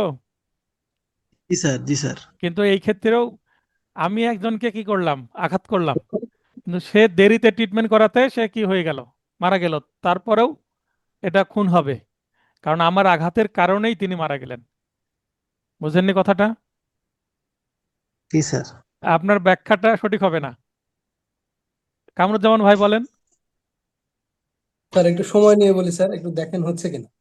বলেন। স্যার প্রথমত আপনার ব্যাখ্যা থেকে যেটা জানা, এই যে কূপের মুখে ঘাস পেতে ফাঁদ পাতা, গর্ত খুঁড়ে ফাঁদ পাতা, এগুলো মানে আদিম যুগের কালচার ছিল। হুম হুম। তখন মূলত পশু পাখি মানে পশু প্রাণী শিকার করার জন্য মূলত গর্তগুলো করা হতো জীবিকা নির্বাহের জন্য। তো এখানে এটা একটা পয়েন্ট, এটা অনেক পুরাতন দিনের আইন। আর প্রথমত এখানে রাস্তা সাধারণত একজন ব্যবহার করে না, একটা রাস্তায় অনেকে যাওয়া আসা করে, সুতরাং ওয়াইকেই যে মারার জন্য ওই রাস্তায় ফাঁদ পাতা হয়েছে বিষয়টা এখানে প্রশ্নে ক্লিয়ার না। দ্বিতীয়ত ফাঁদ কার জন্য পাতা সেটাও ক্লিয়ার না। আবার গর্তের প্রকৃতি কেমন, সেখানে যে একটা মানুষ পড়ে মারাই যাবে এরকম গর্তের প্রকৃতি এখানে সেভাবে আসলে মানে উল্লেখ করা নাই বা বোঝা যাচ্ছে না। তো সব মিলিয়ে এখানে ফাঁদ যে ওয়াইয়ের জন্য পাতা নাই এতটুকু ক্লিয়ার, সুতরাং এটা দণ্ডনীয় নরহত্যাই হবে স্যার, এটা সরাসরি খুন হবে না। আচ্ছা, ঠিক আছে স্যার। আ- এই যে আনোয়ার ভাই যে ব্যাখ্যাটা দিল সেটা কি সাপোর্ট করেন আপনি? জি করি স্যার। আচ্ছা, তাহলে আপনাদের দুইজনের ব্যাখ্যা সম্ভবত আমি ব্যাচ ওয়ানে এটা নিয়ে কথা বলেছিলাম, তাই না? বলেছেন এই স্যার। ধরনের জি স্যার। আপনাদের জি মনে স্যার। আছে, লক্ষ্য করেছেন। জি অনেকেই স্যার। কিন্তু ব্যাচ ওয়ানের স্টুডেন্ট ছিলেন, ঠিক আছে, এই ব্যাখ্যাটা নিয়ে আসতে পারেননি। তো ব্যাখ্যাটা কি আপনার লজিক্যাল মনে হয়েছিল আমার? হ্যাঁ লজিক্যাল স্যার, এই যে আমি বললাম তো স্যার যে জি আপনার স্যার। ব্যাখ্যা থেকে পাওয়া যে আদিম যুগে মানুষ মূলত এটা করতো। আর আপনি ব্যাচ ওয়ানে তো আমি ছিলাম না স্যার, তবে আমাদের এই এমসিকিউ প্রশ্নের একটা সমাধান ক্লাসে আপনি বলেছিলেন স্যার। হুম হুম। তো এখানে দেখেন, এই প্রশ্নটা যদি একটু ঘুরিয়ে পেঁচিয়ে দেয়, মানে চেহারা চেঞ্জ করে মেকআপ লাগিয়ে দেয়, তখন কিন্তু আপনাকে এই যে কনসেপ্ট এবং এই যে আজকের আলোচনা, এগুলো আপনাকে হেল্প করবে। প্রশ্নের যদি চেহারা চেঞ্জ করে দেয়, কিন্তু একই কনসেপ্ট নিয়ে যদি প্রশ্ন হয়, বুঝতে পেরেছেন? তাই আপনাকে কনসেপ্ট ক্লিয়ার হতে হবে আইনের। কনসেপ্ট মানে কি, একটা আইন দ্বারা কি বোঝানো হচ্ছে, ডিপলি আপনাকে বুঝতে হবে। স্যার অরিনাপু, স্যার আমাদের ব্যাখ্যাগুলো কি বোঝা গেল? স্যার মোটামুটি গ্রহণযোগ্য হবে স্যার? জি স্যার, 100%। আমি পরে ওটা বলতে চেয়েছিলাম কিন্তু হ্যাঁ সবাই বললো তো এই জন্য আমি হ্যাঁ, চুপ থেকে গেছি। আনোয়ার ভাই এবং কেন কামরুজ্জামান ভাইয়ের ডেট ব্যাখ্যা 100% শিওর, মানে সঠিক হয়েছে। হ্যাঁ, এবং প্রথমে তিনি ব্যাখ্যা দিয়েছিলেন, তিনি বলছিলেন যে এটা যেহেতু 299 ধারার একটা ডিরেক্ট উদাহরণ, হ্যাঁ এটাও একটা যুক্তি, আইনে আছে তাই এটা সঠিক। আমি বলেছিলাম আর হ্যাঁ এটাও যোগ করতে চেয়েছিলাম। আইনে আছে এটা সঠিক, ঠিক আছে, এটাও স্যার সঠিক। কিন্তু এখানে আরেকটা বিষয় তো আছে স্যার। বলেন। স্যার সেটা হচ্ছে যে স্যার খুনের উপাদান যে চারটি, এখানেও কিন্তু স্যার মৃত্যু ঘটানোর অভিপ্রায় আছে। আবার কালপেবল হোমিসাইডও কিন্তু স্যার মৃত্যু ঘটানোর অভিপ্রায় কিন্তু আছে স্যার। হ্যাঁ আছে, কালপেবল জি, হোমিসাইডেও ওই ব্যাপারে আছে। এখন আপনাদের ব্যাখ্যা অভিপ্রায় আছে। এখানে সঠিক।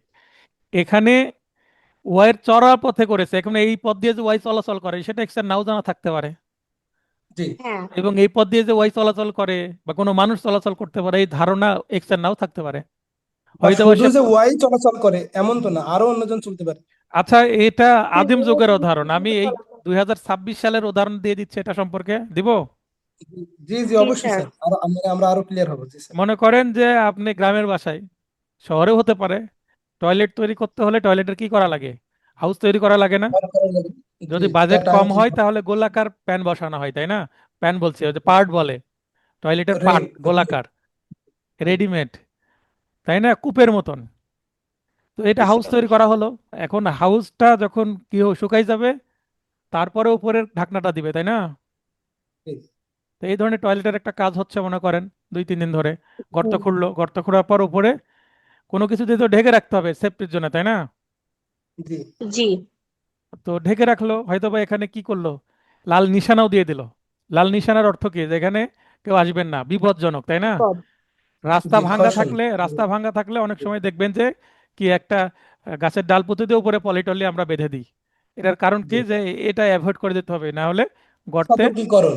হ্যাঁ, সতর্কীকরণ একটা বিষয়। তো একটা কোনো সেফটি মেজার নিয়ে নিল, ওকে। জি।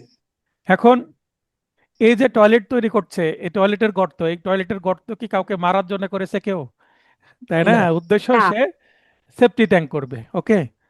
এখন জি, এখানে বাচ্চারা খেলতে খেলতে, ক্রিকেট খেলছে বা অন্য খেলতে খেলতে দৌড়ে যে একটা বাচ্চা সেখানে পড়ে যেতে পারে, ফিল্ড, ক্রিকেট খেলাই তো ফিল্ড দিতে হয়, বল গেছে, দৌড়েছে, সে বল ধরতে গিয়ে সে ভিতরে পড়ে গেছে, এবং ভিতরে পড়ে যাওয়ার পর অনেক গভীর, কয়েক জায়গায় ধাক্কা লেগেছে।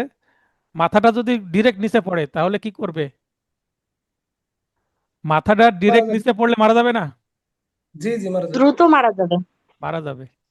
এখন তার কি ইন্টেনশন ছিল যে আমি এই কূপ খুঁড়বো আর পাশের বাড়ির ওই ছেলেটা মারা যাবে, আমার প্রতিশোধ নেওয়া না হবে? না না, না ছিল না স্যার। তাহলে না আধুনিক যুগের উদাহরণ হলো।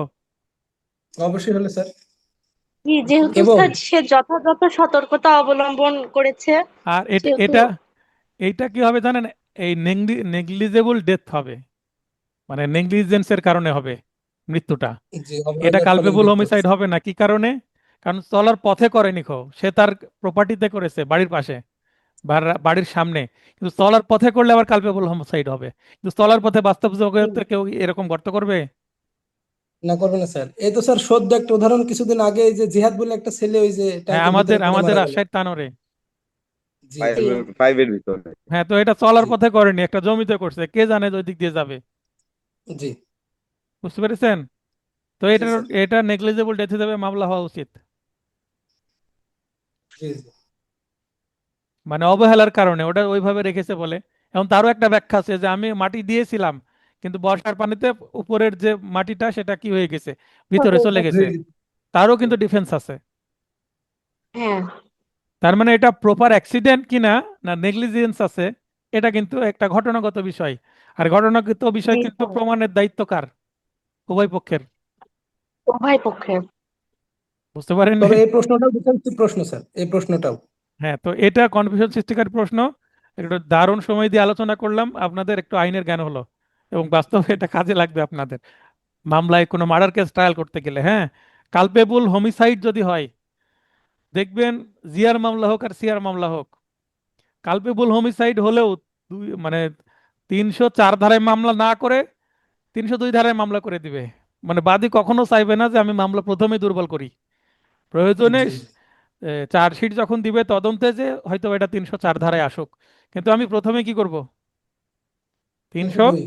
দুই ধারায়, জি মানে বাবার কাছে আমি টাকা চাইবো একটু বেশি করে, পিকনিকে যাচ্ছি, আমাকে একটু বেশি করেই চাইতে হবে, যেন একটু কম দিলেও আমার হয়, আর কমই চাইলাম আরো কম দিলে তা আমার হবেই না। বুঝতে পারলেন? জি জি তার মানে জি 302 ধারায় বড় মামলা করব, যদি বড় মামলা কাজে না লাগে আমার 304-এ এসে কালপেবল হোমিসাইডের মামলা টিকবে। আবার কলেজের শিক্ষকরা বলতেন, সবাইকে বলে যে স্বপ্ন বড় দেখবে, বড়টা হতে না পারলেও মাঝামাঝি স্বপ্ন পূরণ হবে। আর তুমি প্রথমে যদি মাঝামাঝি দেখো তাহলে ওই পর্যায়েও পৌঁছতে পারবে না। তাহলে স্বপ্নটা জি মানে স্যার। মামলা করলে বড় উচ্চ লেভেলে মামলা করতে হবে। ক্লিয়ার হলো বিষয়টা? জি স্যার। ড্রাফটিং এ একটু হেল্প হবে ক্লিয়ার। আপনার, ড্রাফটিং এও হেল্প হবে। আচ্ছা, এই যে 9 নম্বর প্রশ্ন আমরা প্রথম ক্লাসে বুঝিয়েছি, কিভাবে বুঝালাম? ওই যে প্রশ্ন অনেক, তথ্য এক, প্রশ্ন অনেকে বুঝাইনি। এই প্রশ্নের প্রথম বাক্যটি দ্বারা প্রশ্নকর্তা সফলভাবে কনফিউশন সৃষ্টি করতে সক্ষম হয়েছেন। কি প্রশ্ন? এমন একটি রোগে ভুগছে যে এক আঘাতেই তার মৃত্যু হওয়ার সম্ভাবনা আছে, তার মানে মৃত ব্যক্তিকে মারছে, তাই না? তাহলে এই কথা জেনে ক কে দৈহিক জখম করার অভিপ্রায়ে এমন আঘাত করে মৃত্যু ঘটায়। হ্যাঁ, তাহলে আমি দুইটা শব্দ ডিলিট করে দিই, একটা তো এখানকার না, আর এখানকার সুস্থ ব্যক্তি। এই দুইটা শব্দ যদি ডিলিট করি তাহলে প্রশ্নের উত্তর কি হবে? খুন। এখনই তো খুন আছে, তখন তখন জি ঘ হয়ে যাবে উত্তর। দেখেন চিন্তা জি করে, স্যার। এই প্রশ্ন যদি আমি করি আপনাদের জন্য ক্লাস টেস্টে, এবং এই নাটা কেটে দিই আর সুস্থ ব্যক্তির কথাটা যদি আমি কেটে দিই, তাহলে কি হবে প্রশ্ন?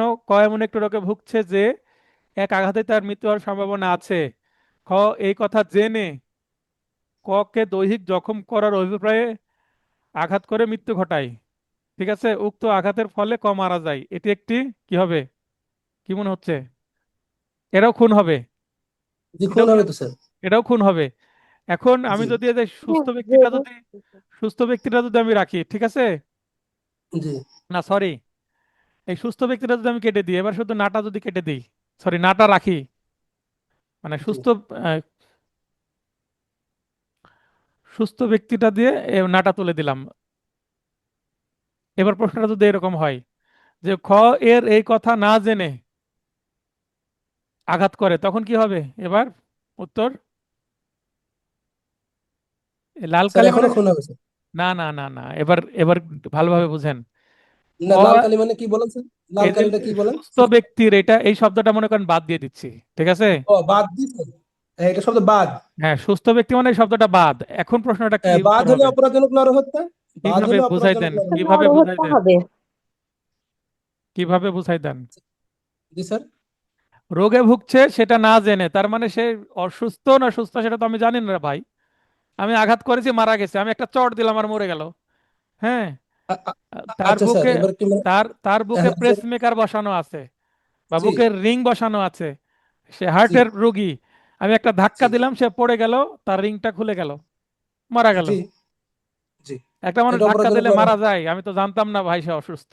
তাহলে এখানে একটা এক্সকিউজ এজন্য আছে, অপরাধজনক নরহত্যা হবে। এটা অপরাধজনক নরহত্যা হবে। তাহলে বুঝতে পারছেন এই প্রশ্ন দিয়ে কি কনফিউশন তৈরি করা হয়েছে প্রথমে? জি স্যার। জি তার মানে এটা ছাতার মধ্যে যে আবার ফেরত আসছে, তাই না? জি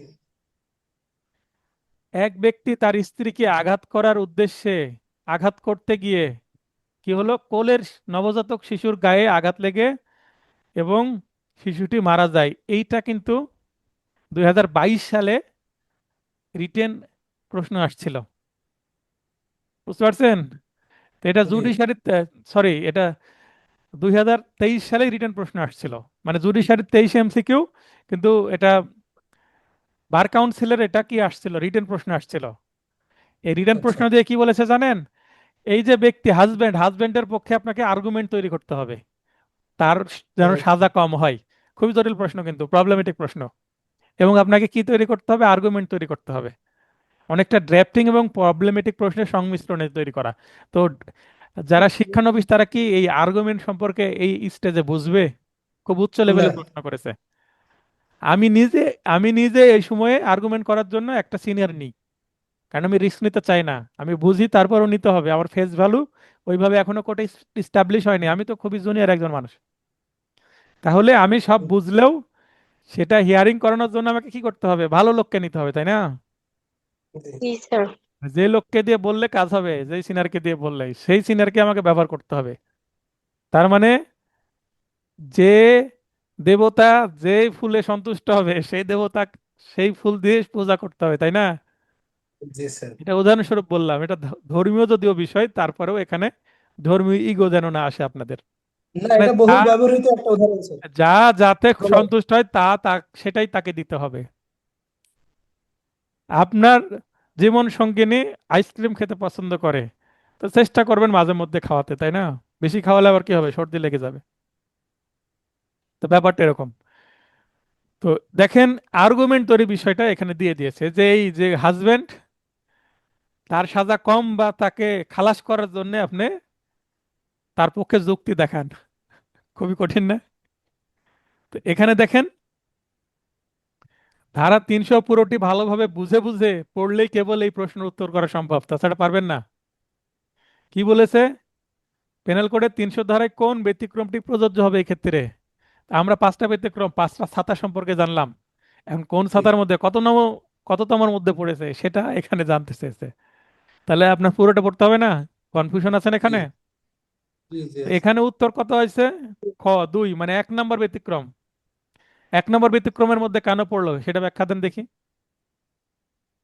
জি স্যার। এটা এক মানে নম্বর গুরুতর ব্যতিক্রমের আপনার। মধ্যে, হ্যাঁ, এটা জি, কেন sudden and grievous provocation sir. Provocation কেন প্রভোকেশন। হচ্ছে এটা? মানুষ স্ত্রীকে কখন আঘাত করে? রাগ হলেই তো করে নাকি? পারিবারিক কলহ, হ্যাঁ, ডোমেস্টিক ভায়োলেন্স। এমন একটা কথা বললো, ইগো লেগে গেল।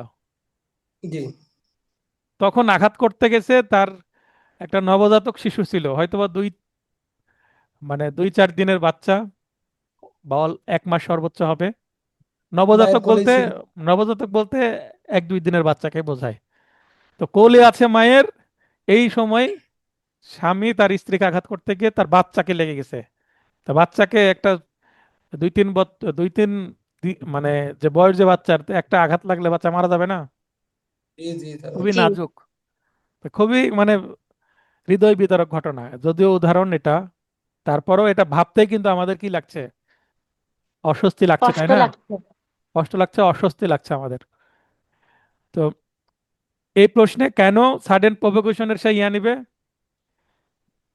কারণ এই যে হঠাৎ রাগ হয়ে গেছে, মারছে, নিজের সন্তানকে কি কেউ আঘাত করতে পারে? না, সাধারণত করে না। করে না। এবং শিশু মারা গেছে, শিশুকে মারার কিন্তু তার কোনো ইন্টেনশন ছিল না, ছিল কি? না। না। ইন্টেনশন না, তাহলে এটা একটা মানে বড় পয়েন্ট। এবং সে রাগ করেছে, হ্যাঁ এটাই রাগ। হ্যাঁ, তো এটা দিয়ে অন্তত মার্ডার থেকে তাকে বাঁচিয়ে কালপেবল হোমিসাইডে নিয়ে এসে সাজা কম করাতে হবে, ঠিক আছে। এবং আরো একটা পয়েন্ট আমি লিখেছিলাম, এটা আমি লিখেছি বলতে আমার তো আসেনি, আমার স্টুডেন্টদেরকে আমি তো দিতে হবে, কি সলিউশন দিতে হবে, তাই না। জি সলিউশন দিলাম, আমি জি। বললাম আরেকটা পয়েন্ট, যেহেতু যেহেতু নিজের শিশু মারা গেছে, এখানে আসামিও তো কি ব্যথাপ্রাপ্ত, স্যার। তাই বাবা। না? জি মানে এখানে বাবাও কিন্তু কষ্ট পেয়েছে, এখানে তারও তো হৃদয় ভেঙে গেছে। তাই এখানে এসে তো জি একবার সাজা পেয়ে গেল সন্তান মারা যাওয়ার কারণে, আর তাকে কত সাজা দিবেন ইওর অনার। তাই তাকে যাবজ্জীবন না দিয়ে তাকে লঘুদণ্ড দেওয়া হোক, আর সম্ভব হলে তাকে প্রবেশনে দেওয়া হোক, এবং কিছু শর্ত দিয়ে দেওয়া হোক যেন ডোমেস্টিক ভায়োলেন্স আর না হয়। এইভাবে আমি লিখেছিলাম। এছাড়া তো কোনো ইয়া নাই, ডিফেন্স নাই, তাই না। জি না। ওই রিটেনের জন্য স্যার না। রিটেনের এটা আর্গুমেন্ট লিখতে হবে, জি 7 নম্বরের প্রশ্ন।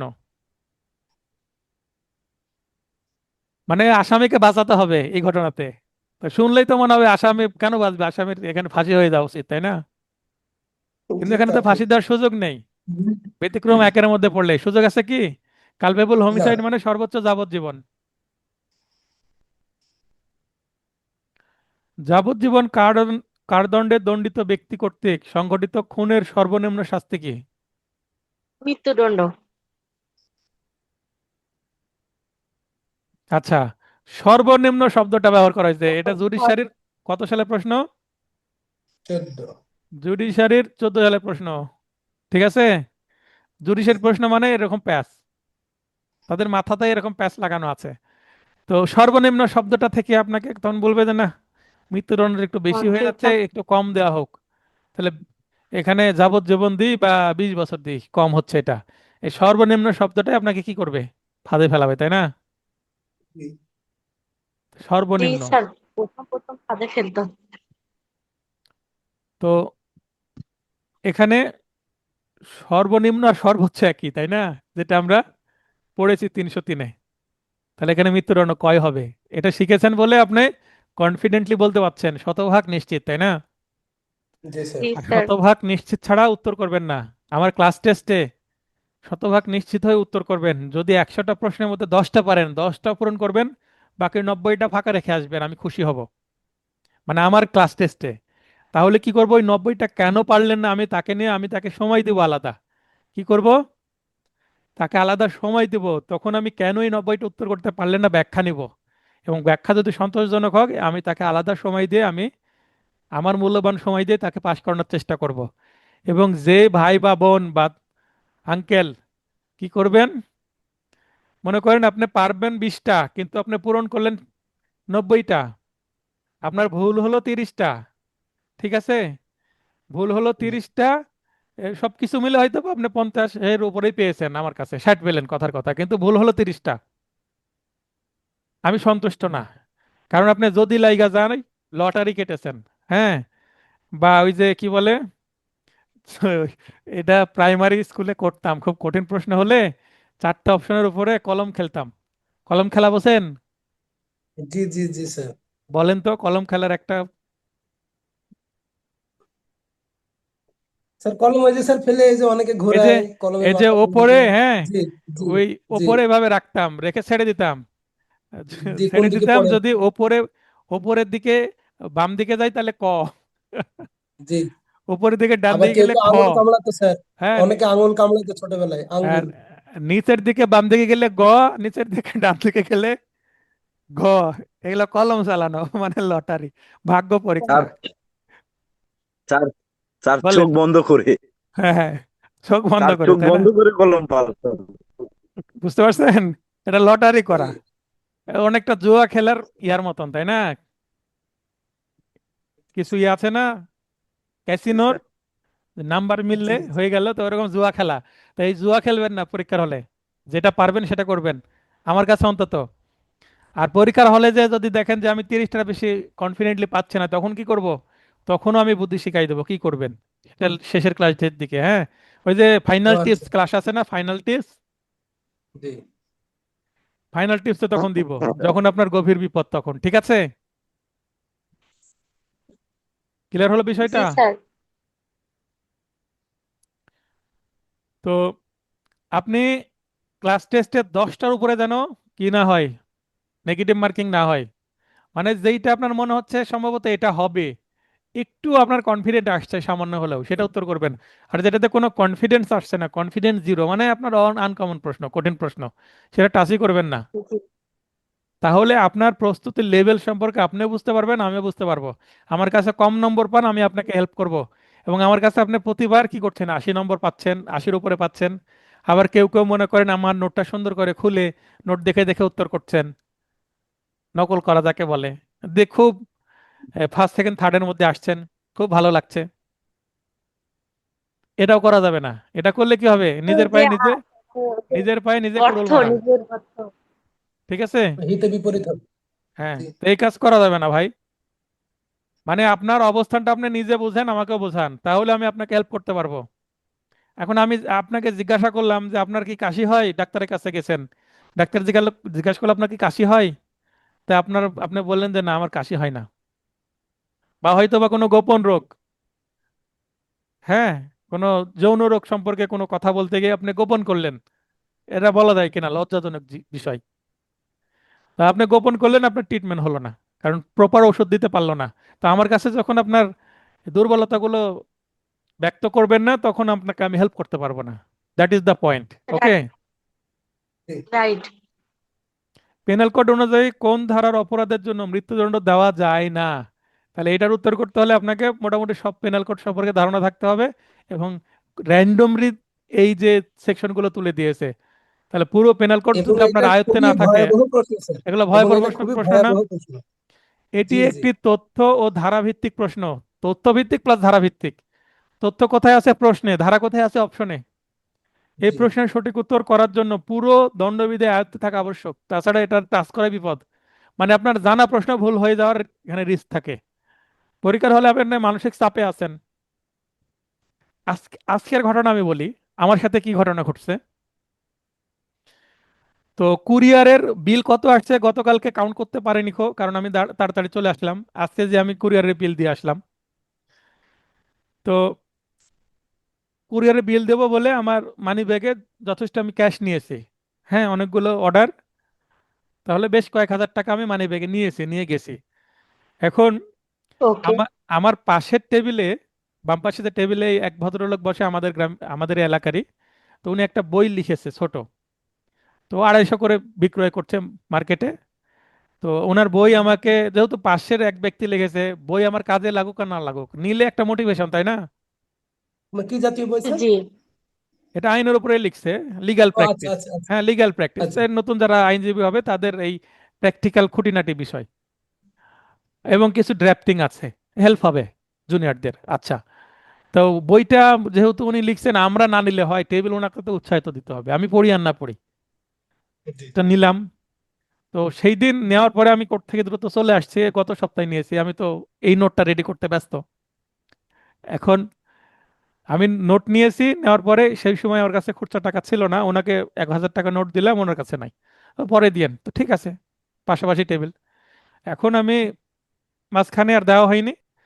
আজকে আমার মনে হয়েছে আমি সকালে গিয়েই, কোর্টে গিয়েই আমি ওনাকে টাকা দিয়ে দিয়েছি। আজকে খুচরা নাই, 1000 টাকা নোট দিলাম আজকেও। ওই যে কুরিয়ার করব, কুরিয়ারের যে বিল, ওই টাকার থেকে 1000 টাকা দিয়ে দিলাম, যে মানুষের কাছে ঋণী থাকা ঠিক না।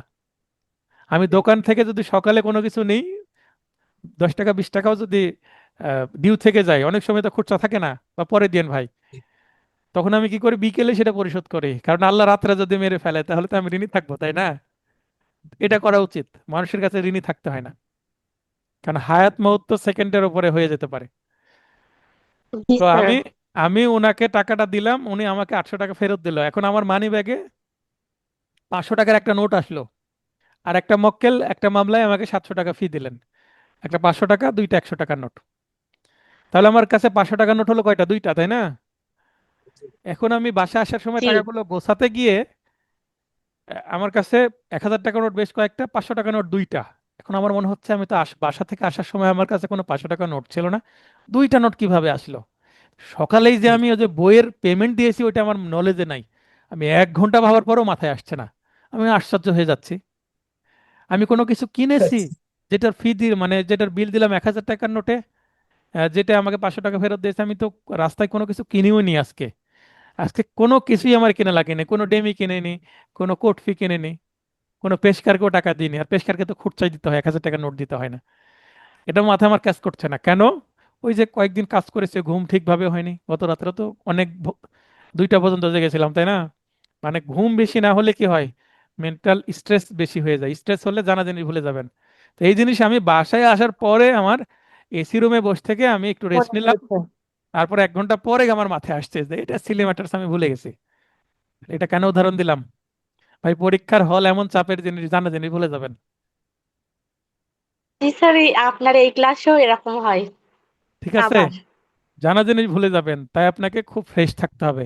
এবং আমি ফাইনাল টিপসে এমন কিছু টেকনিক শিখিয়ে দেবো, পরীক্ষার হলে আপনি গুনগুনিয়ে গান গাইতে পারবেন। বুঝতে পেরেছেন? এমন গান গাইতে আচ্ছা হবে। আমি খুব রিল্যাক্সে থাকি পরীক্ষার হলে। হ্যাঁ। আচ্ছা। এবং সবাই দেখে আমাকে অবজার্ভ করবে যে পরীক্ষা দিতে আসছে না বেড়াতে আসছে। কিন্তু পরীক্ষার 1% টেনশন আমার মধ্যে থাকে না। আমি নিজেকে এভাবে ট্রেন করে ফেলেছি।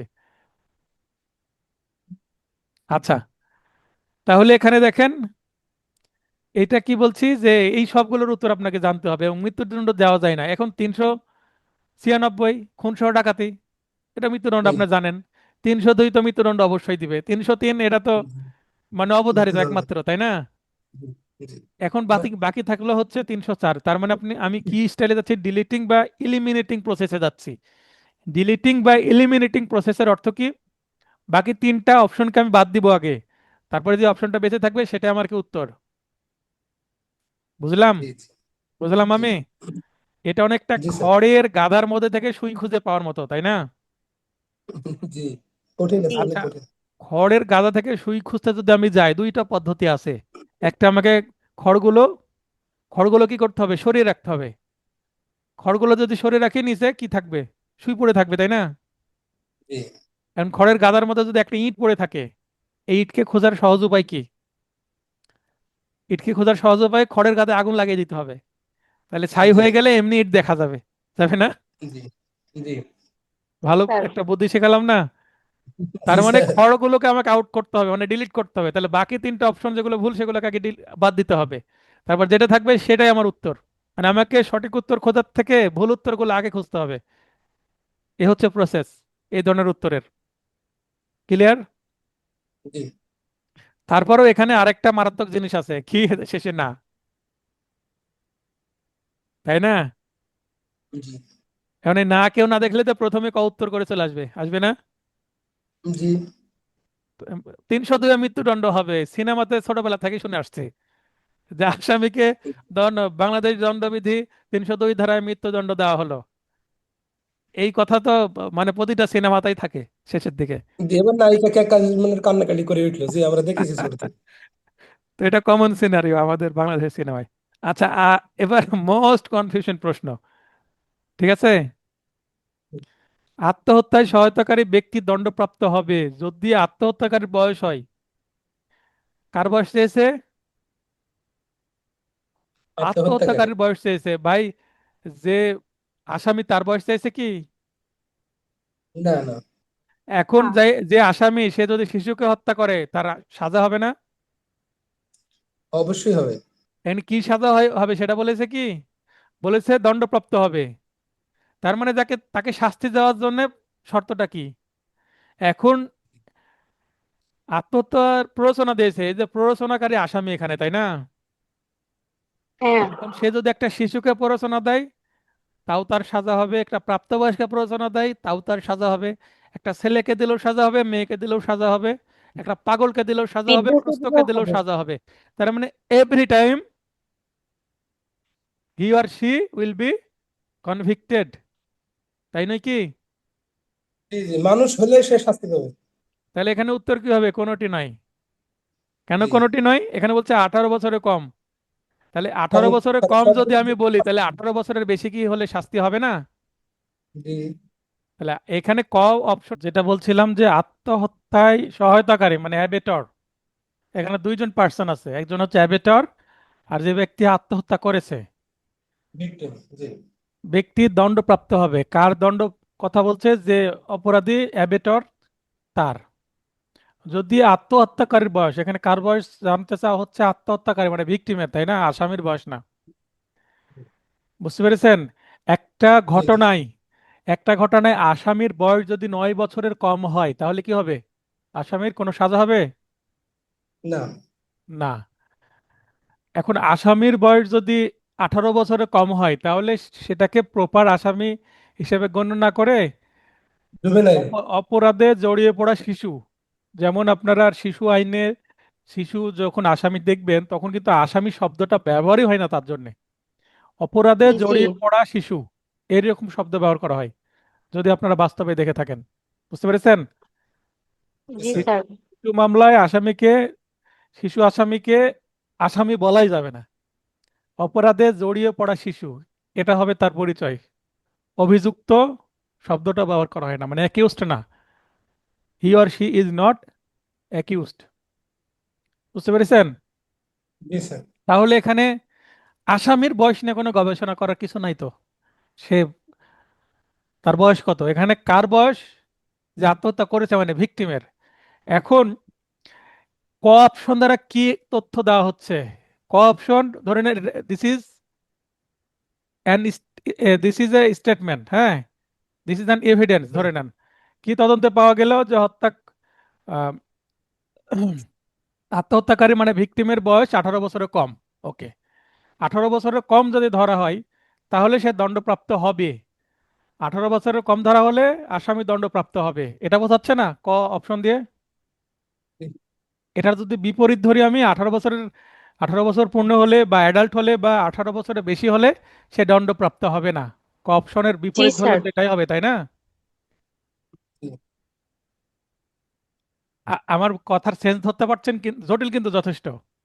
হ্যাঁ, আমি জি বুঝতে পেরেছি। মানে আমি যদি কাউকে বলি যে তুমি আসলে আমি যাব, মনে করেন 3 বান্ধবী মিলে বেড়াতে যাচ্ছি বা আরো বেশি জি লোক, এখন দুই কাছের বান্ধবী সোলমেট, অরিন আপু, ঠিক আছে, মনে করেন আপনার সোলমেট, যেখানে পিকনিক হোক বা কোনো বিয়ের অনুষ্ঠান হোক তাকে ছাড়া যান না। এখন আপনাদের মধ্যে কথা হচ্ছে, এখন আপনি তাকে ফোন দিয়ে বললেন, মনে করেন আপনার বান্ধবীর নাম বাবলি, বাবলির সাথে আপনার কথা হচ্ছে, বাবলিকে বলছেন দোস্ত তুই যদি যাস তাহলে আমি যাব। এই স্টেটমেন্টের কথা অর্থ কি যে বাবলি যদি যায় তাহলে অরিন যাবে, আর বাবলি না গেলে অরিন যাবে না। যাবে না। যাবে না। ক অপশন দ্বারা তাই বোঝাচ্ছে না? তাহলে আঠারো জি বছরের জি বেশি হলে 8 বছরের বেশি হলে দণ্ডপ্রাপ্ত হবে না, তাহলে হলো? তাই না বলছে না কি? না। না। আমরা 305 এবং 6 ধারায় তাই পেলাম কি? তাই না। খ অপশন পড়ি, 18 বছরের বেশি। তাহলে 18 বছরের বেশি অর্থ যদি বলি, মনে করেন এবার কামরুজ্জামান ভাই, জি আপনাকে বলি, মনে করেন একটা ছেলের সাথে আপনার খুব খারাপ একটা হয়ে আছে, ক্লাস, মনে করেন আপনি হাই স্কুল কলেজে পড়েন বা ইউনিভার্সিটিতে। এখন ওই একটা গ্রুপ, ওই গ্রুপের ওই ছেলের সাথে আপনার কি একটা ঝামেলা হয়েছে, আর পিকনিক, জি আর আপনি বলছেন ওই ওই ওই ছেলে যদি আসে তাহলে আমি যাব না। কি হলো জি এবার? জি শর্ত উল্টে গেল, ওই ছেলে আসলে আমি যাব না। জি তাহলে জি এখন ওই ছেলে গেছে তাহলে কামরুজ্জামান ভাই যাবে না, আর যদি ওই ছেলে না যায় কামরুজ্জামান ভাই যাবে। তাহলে 18 বছরের জি বেশি, তাহলে ক আর খ সম্পূর্ণ বিপরীত না? জি যদি ক বিপরীত। সঠিক হয় খ সঠিক হবে না, আর খ সঠিক হলে ক সঠিক হবে না। এবং উল্টো ভাবে চিন্তা করলে ক খকে ডিলিট করছে, খ ককে ডিলিট করছে, কামরুজ্জামান ভাইয়ের উদাহরণের মতন। মানে দুজন কখনো পাশাপাশি আসবে না। ক্লিয়ার হলো? না। জি জি স্যার। তার মানে এই হিসাবে কও সঠিক না, খও সঠিক না, এটা বলতে পারি কিনা? জি অবশ্যই বলা যায়। জি মানে এক সেন্সে সঠিক কিন্তু একেবারে ডিপ সেন্সে সঠিক না, তাই নয় কি? জি এবার গ পড়ি, ন্যূনতম 18 বছর। আর ন্যূনতম 18 বছর মানে আঠারো মানে বছর কয়ের মতোই। তার মানে এই ক আর খয়ের মাঝখানে, তাহলে গও তো মাঝখানে চাপা পড়ে বার্গারের মতো, সেও তো শেষ, তাই না? জি জি জি তাহলে স্যার। 3টি অপশনে ডিলিট হলো কিনা? জি জি 3টি অপশন যদি জি ডিলিট হয়ে থাকে তাহলে একটা অপশনে বাকি থাকে, সেটা কি? ঘ। কোনোটি না। কোনোটি নয়। তাহলে ঘ কোনোটি নয়, কোনোটি নয় বলতে এই ক ক গ গ এটা কোনোটি অ্যাবসলিউটলি সত্য নয়, মানে একেবারে সঠিক নয়। আচ্ছা, এই অপশন যদি চেঞ্জ করি, সবগুলো সঠিক, তাও কিন্তু সঠিক হবে। উত্তর কিভাবে? কারণ ক, খ, গ, ঘ কালেক্টিভলি সঠিক কথাই বলছে, সবগুলো একসাথে জি বলছে না। জি মানে জি 18 বছরে কম হলেও শাস্তি হবে, 18 বছরে বেশি হলেও শাস্তি হবে। বেশি হলে শাস্তি আবার হবে। ন্যূনতম 18 বছর, অনন্য। মানে এটা কি বলা হচ্ছে, যে মানে তার 18 বছর পূর্ণ হয়েছে। জি তার মানে তিনটা যখন একসাথে আসছে তখন এটা কি হচ্ছে, সঠিক উত্তর হচ্ছে। তার মানে সবগুলো যদি অপশনে থাকে সবগুলো সঠিক, তাও সঠিক উত্তর। আবার কোনোটি নয়, তাও সঠিক উত্তর। তার মানে পাত্র ফাঁকা থাকলেও সঠিক, পূর্ণ থাকলেও সঠিক। কি বুঝলেন? অদ্ভুত না? জি স্যার। আমার যতগুলো ব্যাচ পড়িয়েছি এই প্রশ্ন নিয়ে, প্রতিটা ব্যাচেই প্রশ্ন করেছে আমাকে। আপনাদের ব্যাচ থেকে প্রশ্ন কম হয়েছে প্রশ্ন নিয়ে, কেউ করেছে কিনা আমার মনে পড়ছে না। কিন্তু আমার আগের প্রতিটা ব্যাচে প্রশ্ন নিয়ে আমাকে প্রশ্ন করেছে, স্যার আপনার নোটে কি ভুল আছে এই প্রশ্নটা। আচ্ছা আচ্ছা। মানে কনফিউশন প্রতিজনের আছে, তাই কনফিউশন সৃষ্টিকারী প্রশ্নের তালিকা এটা আসছে। এখন আমি যখন নেক্সট পরের ব্যাচ পড়াবো, তখন দেখবো যে আপনাদের ব্যাচ থেকে কোন বিষয়ে ভুল বেশি করছে। ক্লাস টেস্ট খাতা দেখে আমি রিসার্চ করব না, এবং তখন আমি যখন আবার নেক্সট কি তৈরি করব, ফাইনাল টাচ 27 সালের, তখন আমি আপনাদের যে রেজাল্ট শিট, কোন প্রশ্নটা বেশি ভুল করছে, সবাই ভুল করছে এবং ভালো স্টুডেন্টরা ভুল করছে, তখন সেটা চলে যাবে কোথায়, প্রবলেমেটিক প্রশ্নের মধ্যে। এত ডিপ রিসার্চ করছি আমি, এমনি তো আর এগুলো জি তৈরি হয়নি, বুঝেননি? জি জি কোথাও আছে বাংলাদেশের কোনো গাইডে আছে এই পয়েন্ট, কনফিউশন সৃষ্টিকারী প্রশ্ন? না স্যার, আমরা দেখিনি। আপনার ছোটবেলায় একটা আমরা ভাব সম্প্রসারণ বা সারাংশ পড়ি যে নিন্দুকেরে বাসি আমি সবার চেয়ে ভালো। মানে যে আপনাকে জি। নিন্দা করবে তাকে ভালোবাসা দিতে হবে। তার মানে আপনাকে অবশ্যই ভুল কারেক্ট করে ধরেই দিচ্ছে, দেয়। বিনা পয়সা আপনাকে ভুল ধরে দিচ্ছে। আপনি কারেক্ট করে নেন নিজেকে, তার মানে সে বিনা পয়সায় আপনার কাজ করে দিচ্ছে, কোনো পেমেন্ট নিচ্ছে না। দারুণ না কথাটা? জি জি, আপনার বিনা পয়সার কর্মচারীর মতো আর কি। হ্যাঁ, আপনার জি নিন্দা স্যার। করছে মানে আপনাকে আর ওই কাজটা করা যাবে না যদি আসলে সেটা নিন্দা হয়। তার মানে আপনার কি আছে, দুর্বলতা আছে, সেটা আপনাকে ঠিক করেন, নিজের নিজের সমালোচনা করেন মনে মনে। হাদিসে আছে তাই না? হাদিস না কোরআন শরীফের আছে মনে পড়ছে না, যাই হোক আল্লাহর বিধান। ইসলামে আছে যে, ইসলামে আছে যে যে নিজের সমালোচনা করতে পারে সেই সর্বাপেক্ষা বুদ্ধিমান। আমি শিওর না যে এটা কোরআনের আয়াত কি হাদিসে আছে, কিন্তু এটা ইসলামের এটা কোনো হাদিসে হযরত হযরত আলীর একটা ইয়ে স্যার, একটা ওনার বক্তব্য। বক্তব্য। তো মানে জি এখানে ওনার বক্তব্য না, ওনার ইয়া থেকে আসছে, জি, রেফারেন্স থেকে আসছে। মানে হাদিস, জি মানে ওনার নাম থেকে এসেছে। জি আচ্ছা, তো যাই হোক এটা ইসলামী একটা জি জি অবশ্যই। স্টেটমেন্ট। হ্যাঁ, তো এই যে কনফিউশন সৃষ্টিকারী প্রশ্ন মানে প্রশ্নগুলোকে আমি সমালোচনা করছি, এখানে অনেক সময় দিচ্ছি না আমি আজকে, দেখছেন না ক্লাস আগাচ্ছে না। তা আপনাদের দারুণ জি ডিপ নলেজ তৈরি হচ্ছে এখানে। পেনাল কোড জটিল লাইন ভাই, আমি পেনাল কোড সবচেয়ে পছন্দ করি এবং প্রথমে আমার নোটে পেনাল কোড থাকে। ফাউন্ডেশনটা আছে না, জি জি স্যার। আমার সবচেয়ে ভালো লাগে। কিন্তু মজার বিষয় হচ্ছে আমার 2023 সালে এমসিকিউ প্রশ্ন, আমার ভিডিও আছে কোন সাবজেক্ট থেকে কয়টা, সিপিএসসি থেকে 20-20 কমন আমার নোট থেকে, তামাদাইন থেকে 20-20 কমন, বার কাউন্সিল থেকে 5-5 কমন। বুঝতে পেরেছেন? জি এই তারপরে সিআরপিসি থেকে 20-17 কমন, আর এই পেনাল কোড থেকে 20-15 কমন। মানে পেনাল কোড থেকে সবচেয়ে কম কমন, 5টা আনকমন আসছে। কারণ পেনাল কোড এত বেশি একটা ইনরিচ তথ্য আছে, এখান থেকে 10,000 প্রশ্ন করা সম্ভব। বুঝতে পেরেছেন? তাই এখানে জি কত স্যার। পড়াবো, রিস্ক হয়ে যায়। যেমন আপনাদেরকে আমি কম করে পড়াচ্ছি, তাহলে এখানে আনকমন কিছু প্রশ্ন আসতে হবে, আপনাকে তো 100-তে 100 পেতে হবে না ভাই। আপনার টেনে টেনে 70+ হলেই তো হলো নাকি, তাহলে জি সেফ জোনে থাকবেন। বা 65 কাছাকাছি থাকাটাই সেফ জোন, বেশি পাকামো দেখানোর দরকার নাই। বুঝতে পেরেছেন? জি জি জ্ঞানের জাহাজ হওয়ার দরকার নাই। আচ্ছা, তাহলে 305 এবং 306 আসামিকে সাজা দেওয়ার জন্য ভিকটিমের বয়স বিবেচ্য বিষয় নয়। ভিকটিমের বয়স মানে কি? ভিকটিমটা শিশু ছিল, বয়স্ক ছিল, বৃদ্ধ ছিল, যুবক ছিল, মানসিক অসুস্থ ছিল, শারীরিক অসুস্থ ছিল, কোনো ব্যাপার না, যাকেই মারবেন সাজা হবেই, হবে না? জি জি স্যার। গরু মারলেও তো সাজা হবে, এদিক তো মানুষ মারছে তাই না?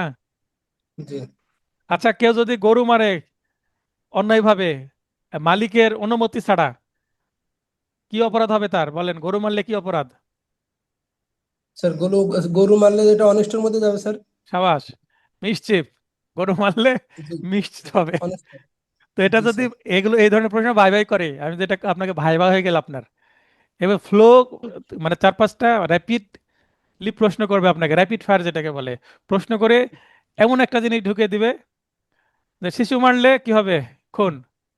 ঠিক আছে? জি বয়স্ক ব্যক্তি মারলে খুন, গরু মারলে কি হবে বলেন?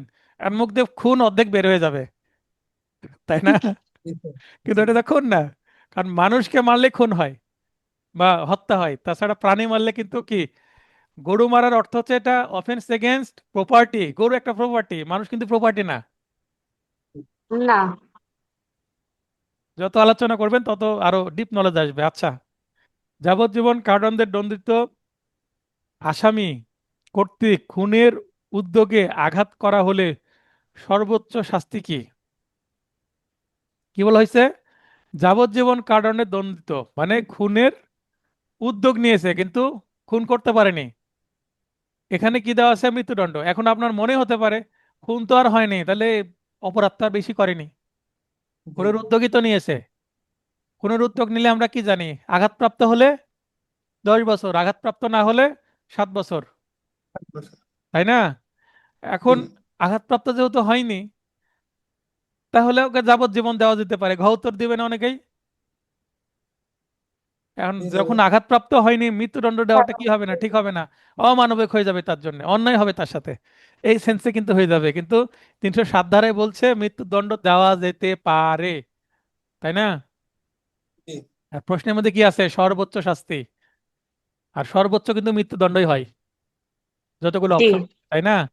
আর এখানে 25 বছর জি। কারাদণ্ড, এটা একটা পয়েন্ট শুনে রাখেন। 25 বছর কারাদণ্ড, 20 বছর কারাদণ্ড পেনাল কোডের কোনো কি না, প্রচলিত কোনো কারাদণ্ডই না, এটা দেওয়ার মানে বিধানই শাস্তির নাই। মেয়াদ নেই। মানে অবৈধ জি এগুলো দণ্ড, মেয়াদ, জি এরকম কোনো মেয়াদ নেই। অবৈধ জি দণ্ডের মেয়াদ। সর্বোচ্চ 14 বছর আছে, তাই না? জি। মেয়াদি তারপরে কারাদণ্ড, অনূর্ধ্ব 10 বছর। মেয়াদি কারাদণ্ড সর্বোচ্চ 14 বছরের আছে, আর সর্বনিম্ন 24 ঘন্টা। এই প্রশ্ন আসতে পারে না যে পেনাল কোডের মানে সর্বোচ্চ মেয়াদি কারাদণ্ডের বিধান কত? মেয়াদি কারাদণ্ড মানে কত সংখ্যা? 14। 14 বছর। এই প্রশ্ন আসতে পারে, যেমন সর্বনিম্ন 24 ঘন্টা, তেমন। এই 24। এই মুহূর্তে এই প্রশ্নটা বানানো হয়ে গেল আমার। হয়তো বা কোনো আমি ক্লাস টেস্টে দিয়ে দিতে পারি যদি মনে থাকে, কিন্তু আপনাদের মনে থাকবে, গল্প করছি তো। এইভাবে গ্রুপ ডিসকাশন করে যদি পড়তে পারেন ভালো হবে। ঠিক আছে? আশেপাশে কেউ থাকলে ফ্রেন্ডদের সাথে গ্রুপ ডিসকাশন বা হোয়াটসঅ্যাপেও গ্রুপ করে পড়তে পারেন। তাহলে খুনের উদ্যোগে আঘাতের শাস্তি মৃত্যুদণ্ড, এভাবে ভাবলে কনফিউশন সৃষ্টি হবে যে খালি আঘাত মানে। এটা আপনি অনুমতি দিলে একটা হোয়াটসঅ্যাপ গ্রুপ করা যায় স্যার, যদি আপনি বলেন নিজেরা কয়েকজন মিলে একটা হোয়াটসঅ্যাপ গ্রুপ করা যায়। আমি আর আর 2-1 দিন রেস্ট নিই, শুক্রবারে এই নিয়ে আচ্ছা। ভাবা যাবে। ঠিক আছে? প্ল্যানিং জি এ আছে স্যার। আমার, মনে করাই দিয়েন। ঠিক আছে? জি জি স্যার। দিয়ে আমি কার কার সাথে কার গ্রুপ করে দিব, একটু আলোচনা করে, কারণ মেন্টালিটি না মিললে আবার হিতে বিপরীত হবে। ঠিক আছে? আমি জি কিছু তথ্য দিব, একটা প্রশ্নমালা দিয়ে দিব। প্ল্যানিং হচ্ছে এটা, প্রশ্নমালা দিয়ে দিব, প্রশ্নমালার উত্তর সবাই দিবে। এই প্রশ্নমালার উত্তর দিয়ে মানে মেন্টালিটি যার যার সাথে মিলবে বা টাইমিং যার যার সাথে মিলবে তাকে সেই গ্রুপে দিয়ে দেব। আচ্ছা এবং ওই গ্রুপগুলোতে আমার কোনো এক্সেস থাকবে না, মানে ওই গ্রুপের আমি সদস্য হব না, আপনারাই। আচ্ছা। বুঝতে পারলেন? জি ক স্বেচ্ছায় খ কে বাঁশ দিয়ে গুরুতর আঘাত প্রদান করে, তাহলে কি দিয়ে করলো? বাঁশ দিয়ে গুরুতর আঘাত। বাঁশ দিয়ে গুরুতর আঘাত করলে কত ধারায় হবে? 325 ধারা। 25। ক সর্বোচ্চ শাস্তি কি হবে? স্যার 7 বছর।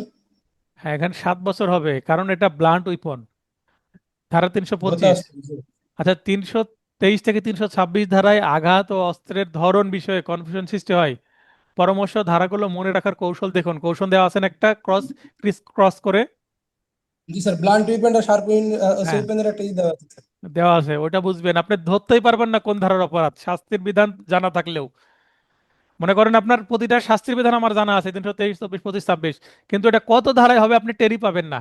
মানে ঘটনাটা কত ধারায় যাচ্ছে, কনফিউশন সৃষ্টি হয়। বুঝতে পারলাম? জি জি স্যার। জি আবার স্যার। আবার ধারার মধ্যে সাধারণ অস্ত্র শব্দটাই নাই, বা ব্লান্ট উইপন শব্দটাই নাই। যেমন 325-এ বলা হবে হচ্ছে গুরুতর আঘাত। 325-এর বক্তব্য শুধু গুরুতর আঘাত, মানে অস্ত্রের কথা জি বলাই নাই। 326-এ বলা হচ্ছে মারাত্মক অস্ত্র দিয়ে গুরুতর আঘাত। জি আর 325-এ অস্ত্রের বিষয়ে বলাই নাই। আর যেখানে মারাত্মক শব্দটা নাই ধরে নিতে হবে সেখানে সাধারণ বা ব্লান্ট উইপন, ভোতা অস্ত্র। ক্লিয়ার হলো? মানে সাধারণ জি অস্ত্র শব্দটা উল্লেখ থাকবে না, কোনো অস্ত্রের কথা উল্লেখ না থাকলে সেটা সাধারণ অস্ত্র ধরে নিতে হবে, যেমন 325। আর অস্ত্রের কথা থাকলে সেটা গুরুতর আঘাত। মারাত্মক অস্ত্র সরি, দ্বারা, জি যদি মানে অস্ত্রের কথা উল্লেখ থাকে তাহলে অবশ্যই মারাত্মক অস্ত্র শব্দটা থাকবে বা শার্প জি উইপন থাকবে। হ্যাঁ, তিনশো ঠিক আছে? ছাব্বিশ 323, 24, 25, 26 এই সেকশনগুলো দেখবেন আমার নোটে, অথবা বিয়ার একটা একটু দেখে নেবেন তাহলে বুঝতে পারবেন। এক্স লাঠি দিয়ে, এক্স লাঠি হাতে নিয়ে ওয়াইকে বলল, আমি তোমাকে পিটাবো। এক, এর দ্বারা এক্স এর কৃত অপরাধ কি হবে? তাহলে হাতে কি নিচ্ছে? লাঠি নিচ্ছে। হাতে কি নিল? একটা লাঠি নিল। লাঠি নিয়ে কি করছে? আমি তোমাকে পিটাবো, খালি এই কথা বলেছে। তা কথা বললে কি অপরাধ হয়? জি, তাই তো হচ্ছে স্যার দণ্ডবিধি অনুযায়ী। আপনার এটা তো মনে হবে ভুলে যান আইন, কমন সেন্সে কি হ্যাঁ, বলে জি খালি জি জি। না না না, আমি বাস তুলেছি, আমি মারিনি তো স্যার, এটা আসামের ডিফেন্স মারিনি, আমি প্রসিডিউর খালি একটা। মুখে বলেছি, আমি তো আমি মুখে খালি বলেছি আমি মুখে তো বলেছি। মারিনি, না জি মারলে আমার কি অপরাধ স্যার? আমি মারিনি ওর অনার, তাহলে আমাকে কেন সাজা দিবেন? আসামের ডিফেন্স এটা না। জি জি। কিন্তু এখানে ক অপশন বলছে এটা আক্রমণ। আক্রমণের ইংরেজি কি? অ্যাসল্ট। অ্যাসল্ট। সল্ট। ক। এটা কেন শাস্তি দেওয়া উচিত? আপনার যুক্তি কি? যে এই অপরাধের জন্য শাস্তি কেন দেওয়া উচিত বলেন? জি স্যার। এই এই এই ব্যক্তিকে আমি তোমাকে পিটাবো শুধু লাঠি তোলার কারণে, কেন একে শাস্তি দেওয়া উচিত বলেন?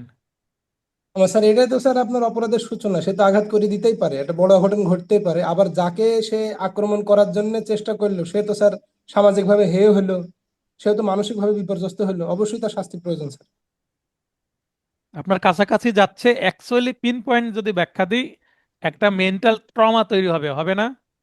জি জি একটা স্যার, মুখের আপনাকে হঠাৎ ভাষা দিয়ে আক্রমণ। একটা, না এটা লাঠি তো আছে, লাঠি দিয়ে আবার মুখেও বলছে, তাহলে মেরে দিতে পারে। সামনে ওয়াই তো আছে, তাহলে ওয়াই ভয় লাগবে না? ওই যে মানসিক ভাবে সে তো মানে সে ভেঙে পড়বে। একটা ট্রমা তৈরি হবে না তার মধ্যে? আবার জি আরেকটা শব্দ আছে, এটা কি বলে, মানে আতঙ্কিত হয়ে মানুষের প্যানিক অ্যাটাক। জি প্যানিক জি, অ্যাটাক প্যানিক শব্দটা অ্যাটাক। শুনেছেন? তার প্যানিক জি অ্যাটাক জি, হতে জি পারে স্যার। না? একটা হতে পারে, ছোটখাটো, স্ট্রোক করতে একটা পারে, ছোটখাটো হার্ট অ্যাটাক স্ট্রোক, হতে পারে। হার্ট অ্যাটাক হতে পারে না? হার্টের রোগী জি হলে জি, হ্যাঁ হবে, মাইল্ড হয়েছে তো। কাঁপতে স্ট্রোক কাঁপতে হবে। এভাবে কাঁপতে কাঁপতে পড়ে গেল। জি জি তাহলে এই মানে এই ঘটনার একটা পসিবিলিটি আছে ভিকটিমের মানসিক শারীরিক অবস্থা এবং তার বয়সের উপরে। একটা শিশুকে যদি এভাবে ভয় দেখান, শিশু জ্বর চলে আসবে, আসবে না? আসবে আসবে। তার মানে তার শারীরিক এবং মানসিক একটা কি আছে, ব্যাড ইম্প্যাক্ট আছে। এই কারণে এটাকে অপরাধ করা হয়েছে, এটা একটা পয়েন্ট। দ্বিতীয় পয়েন্ট কি? আপনি যদি এটাকে না থামান, এই লোকের সাহস হয়ে যাবে, লাঠি নিয়ে ঘুরে বেড়াবে আর মানুষকে এভাবে শাসাবে জি এবং পরে, মানুষের মধ্যে ভয় তৈরি হবে। জি, পরে মারবে, সে মারার জন্য সে এবং উৎসাহী হবে। হ্যাঁ, আপনি শাস্তি দিচ্ছেন আর না মানে তাকে, তাছাড়া তো সমাজে এটা নর্মাল হয়ে যাবে, মানে হ্যাঁ, নর্মাল হয়ে যাবে এটা। আপনি শাস্তি দিচ্ছেন না মানে আপনাকে আপনি পারমিশন দিচ্ছেন এবং নেক্সট টাইম এই লাঠি দিয়ে আঘাতের জন্য একটা মোটিভেশন দিচ্ছেন, তাই না? জি, বিচার বিভাগ মোটিভেশন দিচ্ছে আসামিকে শাস্তি দেওয়ার অর্থ কি? তাকে ভয় দেখা, কন্ট্রোলে রাখা। আর যখন শাস্তি দেওয়া হবে না তাকে মোটিভেশন দেওয়া হয়, যে অপরাধ এই যে করে করে, রাখিবি নিরাপদ, হ্যাঁ দেখাবো যে, আলোর পথ। হ্যাঁ যে অপরাধ করে করে বারবার পার পেয়ে যায়, আদালত তার সাজা দিতে পারে না কারণ তার কাছে অনেক টাকা আছে, ভালো উকিল ধরে সে বের হয়ে ভালো যায়। ডিফেন্স লয়ারের মাধ্যমে খালাস পায়। তার অপরাধ করতে আর ভয় লাগবে? না না।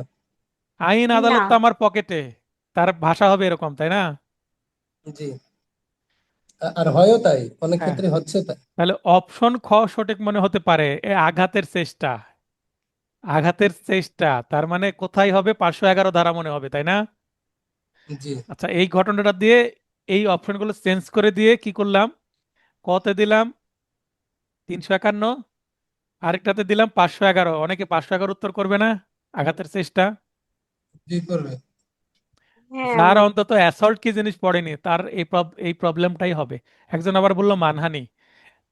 তো মানহানি হওয়ার জন্য এটা যথেষ্ট না কেন? কারণ পিটাবো বলেছে, জনসম্মুখে বলেছে কি, একাকি যদি বলে এটা মানহানি হয় না, তো জনসম্মুখে প্রচার করতে হবে তো, তাই না? মানে জি জি ভরা মজলিসে করতে হবে এই কাজ, তাহলে মানহানি হবে। ঠিক আছে না কথা? জি জি স্যার। জ মিথ্যা কুৎসা রটানোর ভয় দেখিয়ে ঝকে 1 লক্ষ টাকা দিতে বাধ্য করে। টাকা দিতে বাধ্য করা কি ব্ল্যাকমেল করছে না? জি যে টাকা দিয়ে এক স্যার। লক্ষ টাকা না হলে এমন দুর্নাম ছড়িয়ে দেবো যে সমাজে মুখ দেখাতে পারবি না। ল্যাঙ্গুয়েজ তো এরকম এই টাইপেরই হবে নাকি? জি জি স্যার। ভাই। আপনি আপনি করে তার বলবে না, বাঙালি মানুষ আমরা। আর আমাদের ল্যাঙ্গুয়েজ এত কি বলে ইনরিচ, সমৃদ্ধ, যে আমরাকে ইউকে তুমি তুই আপনি বিভিন্ন ক্যাটাগরিতে ভাগ করে ফেলেছি, রিলিজ। তাই না? আর ইংরেজিতে কি? ইউ একটাই। তাহলে জি একটাই। ইউ এর থেকে আমরা উত্তর কয়টা? তুই, তুমি, আপনি। তাহলে আমাদের ভাষা বেশি আমরা। সমৃদ্ধ। আমাদের বর্ণ কয়টা? 50টা, পক্ষান্তর 49টা। তাদের বর্ণ জি মাত্র 26টা। তাদের থেকে আমাদের অবশ্যই সমৃদ্ধ। তাই আমরা চেষ্টা করলে, বাঙালি চেষ্টা করলে এনি টাইম, মানে একটু প্র্যাকটিস করলে 1-2 মাসের মধ্যেই আমেরিকান, কানাডিয়ান, অস্ট্রেলিয়ান, ব্রিটিশ অ্যাকসেন্টে কথা বলতে পারবে ইংরেজিতে। বাংলাদেশের অনেক মানুষই ইংরেজিদের মতো কথা বলতে পারে না, জি জি জি কিন্তু পারে স্যার। তারা 10 বছর প্র্যাকটিস করলেও বাংলা ভাষায় কথা বলতে পারবে না বাঙালিদের ভাষায়। ওই শুনে মনে হবে বিদেশি, মানে উচ্চারণের সমস্যা হবে, ওই ঠাকুরকে ট্যাগর বলবে। তাই না? জি মানে অনেক উচ্চারণই নাই, অনেক উচ্চারণই তা- নাই ওসব বিষয়। তাদের যে ভোকাল কর্ড প্র্যাকটিস করে তো জি জি অভ্যস্ত না, তাদের সাউন্ড হচ্ছে কি কম, জি তাদের বর্ণ কম, আমাদের সাউন্ড বেশি না।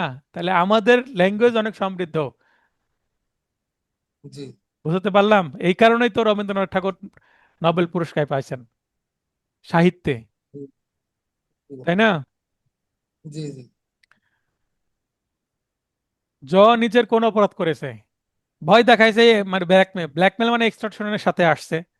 কিন্তু মুখোমুখি আছে কি? মুখোমুখি নাই। তাহলে কি এটা বলপূর্বক গ্রহণ, এক্সটর্শন হবেই তো। আর তাৎক্ষণিক ভয়ের কথা উল্লেখ থাকলে দর্শিতা হয়ে যেত, তাই না? জি বোঝা জি যাচ্ছে না? স্যার।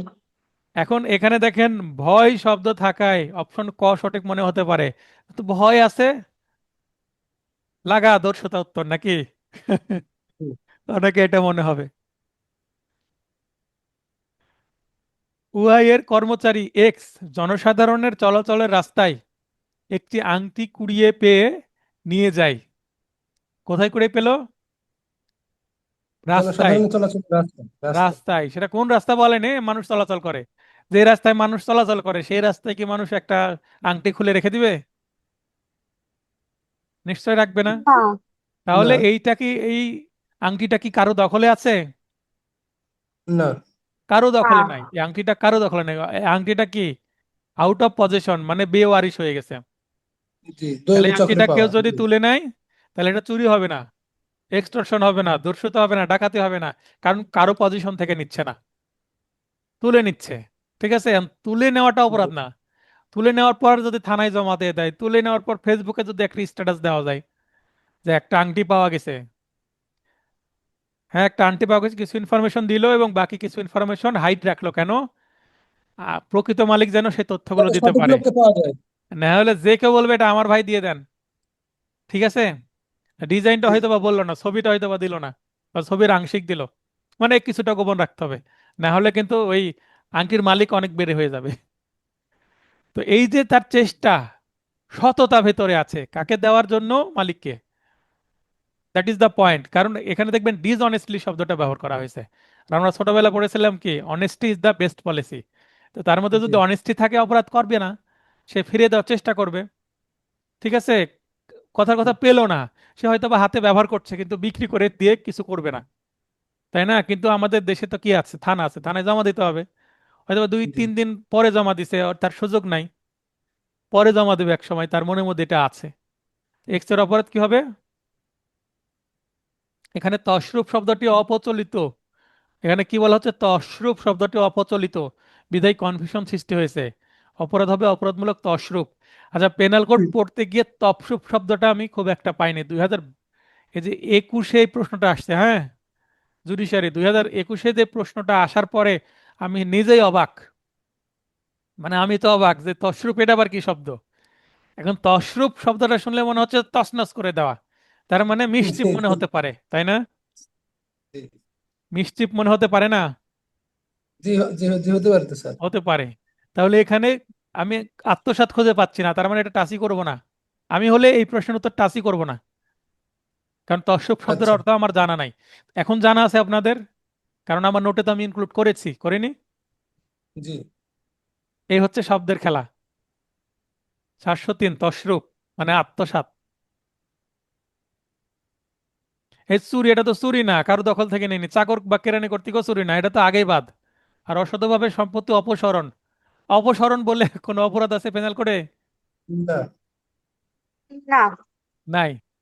তাহলে ডিলিটিং প্রসেসেও যদি যাই, তাও ঘ উত্তর হচ্ছে, হচ্ছে না?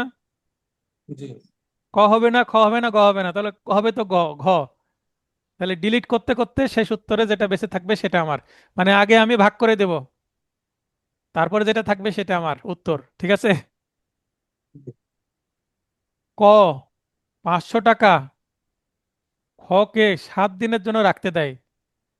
আচ্ছা, খ আকস্মিক প্রয়োজনে তা খরচ করে ফেলে এবং 15 দিন পরে তা ক এর নিকট ফেরত দেয়। এটি নিম্নের কোন অপরাধ? আমার মক্কেল মনে করেন আমাকে টাকা দিয়েছে কি করতে, জি মামলা ফাইলিং করতে। এখন ঈদের আগে তার ফাইলিং করতে পারবো না, কিন্তু কোর্ট ফি নিয়ে বসে আছে সেই, এদিকে 40,000 টাকা পেমেন্ট হয়ে গেছে। এখন ওই মক্কেলের টাকা দিয়ে যদি আমি কি করি, খরচ করি, পরে যদি আমি দিয়ে দিই, তাহলে কি আমার অপরাধ হবে? মক্কেল আমাকে কি বলবে? হয়তো বা 1 সপ্তাহ দেরি হলো, মামলা বললাম যে ঠিক আছে ভাই, আপনি ঈদের পরের সপ্তাহে দিয়ে করে দেবো, ঠিক আছে, কিন্তু আমি তারপরও করতে পারলাম না, কারণ মামলা হয়তো বা রেডি করতে পারিনি। আবার কি হতে পারে, আমার কোর্ট ফির টাকা যে খরচ করে ফেলেছিলাম সেটা তো আমাকে জোগাড় করতে হবে, তাই না?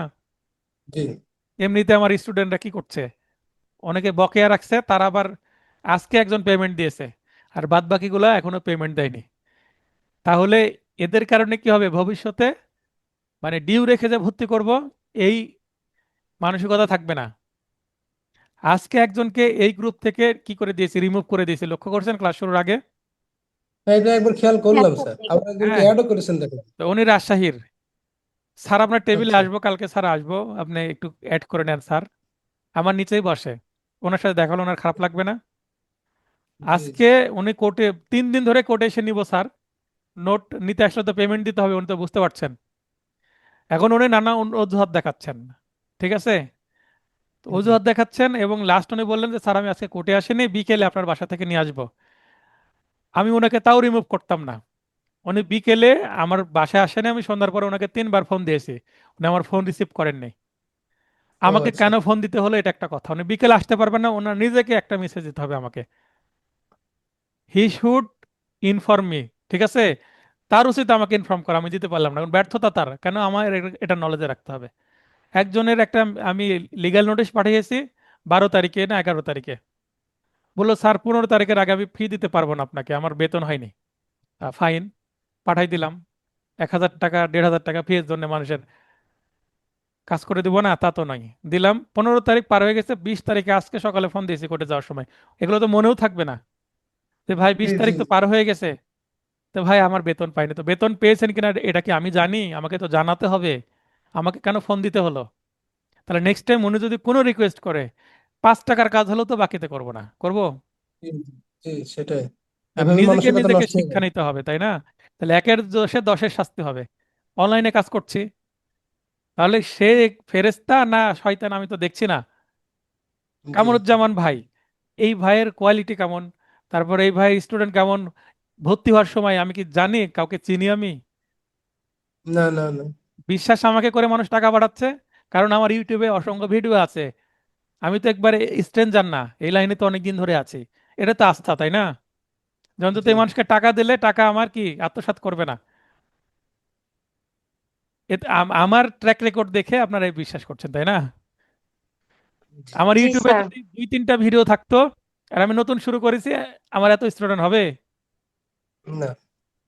আমার না। প্রথম ব্যাচের স্টুডেন্ট হতে বেশি সময় লাগেনি, তাও আমার সেখানে অনেক ভিডিও ছিল, 32টার মতো ভিডিও ছিল। এবং ওই সময় আমার প্রতিটা ভিডিও ভাইরাল, 22 সালে। আচ্ছা, এই প্রশ্ন, আচ্ছা, এই গল্প হলো এই প্রশ্নের কনটেক্সট বোঝানোর জন্য, তাই না? জি তাহলে একজন আরেকজনকে রাখতে দিছে, কেন রাখতে দেবে? বিশ্বাস আছে, তাই না? জি বন্ধু বন্ধুকে বা পরিচিত, যাই হোক, একটা বিশ্বাসের সম্পর্ক আছে বলে রাখতে দিয়েছে।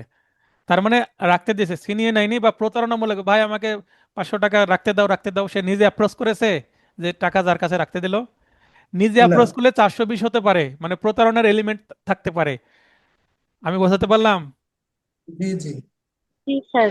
মনে করেন বিদেশে লোক পাঠাবো বলে মানুষ টাকা লেনদেন করে না, যে 5 লাখ টাকা দাও তোমাকে আমি সৌদি আরবে পাঠাবো, এরকম অনেক মামলা হচ্ছে। কিন্তু কিন্তু পরে আর পাঠাতে পারে না, টাকা দিচ্ছে না ফেরত বা কম দিচ্ছে, মামলা করছি আমরা।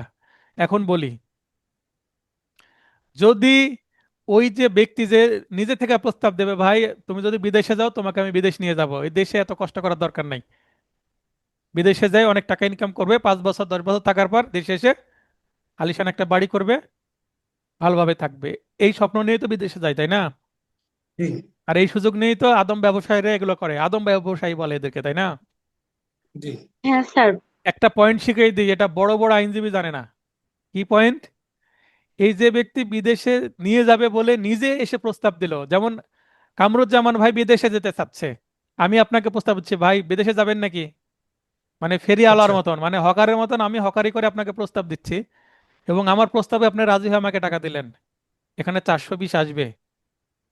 আর আমি আচ্ছা আমি কিছু বললাম না। এখন আমার এক আত্মীয় বা আমার মনে করেন ছোট ভাই বিদেশে গেছে। এখন আপনি শুনেছেন যে শহীদুল ভাইয়ের ছোট ভাই বিদেশে গেছে, তাহলে ওনার কাছে গেলে বিদেশ যাওয়ার প্রসেস আমি জানতে পারবো। মানে আপনি আমার কাছে আসলেন, এসে আমাকে একটু বিদেশে যাওয়ার জন্য ব্যবস্থা করে দেন না, আমি বললাম ভাই ব্যস্ত আছি, দরকার নাই। আমি রাজি হলাম না বা রাজি হই প্রথম প্রস্তাবেই। প্রস্তাবটাকে দিচ্ছে যে বিদেশ যেতে যাচ্ছে, কামরুজ্জামান ভাই আমাকে প্রস্তাব দিল, 420-এর কোনো উপাদান নাই। এখন আমি টাকা জি নিলাম, নিয়ে বিদেশ পাঠাতে পারলাম না, তাও 420-এর কোনো উপাদান নাই। কেন বলেন তো? আমি কি প্রতারণা করার আচ্ছা, উদ্দেশ্য থাকলে আমি তো আপনার কাছে যাইনি, আপনি আমার কাছে আসছেন, কিন্তু হ্যাঁ। তাও প্রতারণা করার না, 420। আপনি উদ্দেশ্যে প্ররোচিত, জি প্ররোচিত আমি করিনি। জি হ্যাঁ, এখানে প্রতারণাটা থাকলে কি প্ররোচনা দিতে হবে? ভাই আমি কখন প্ররোচনা দিলাম আপনাকে? আপনি তো আমার কাছে আসছেন। জি কিন্তু এই ধরনের মামলা তো 420 লাগিয়ে দিচ্ছে আইনজীবীরা। আমি লাগিয়ে দিতাম, কিন্তু আমি এই সেন্সটা এখন তৈরি হয়েছে আমার। একটা জাস্টিসের আমি ভিডিও দেখলাম, ইন্ডিয়ান জাস্টিস, আমি কিন্তু আচ্ছা ইউটিউব ভিডিও দেখি, আমি নিয়মিত ইন্ডিয়ান বেশ কিছু চ্যানেলের ভিডিও দেখি।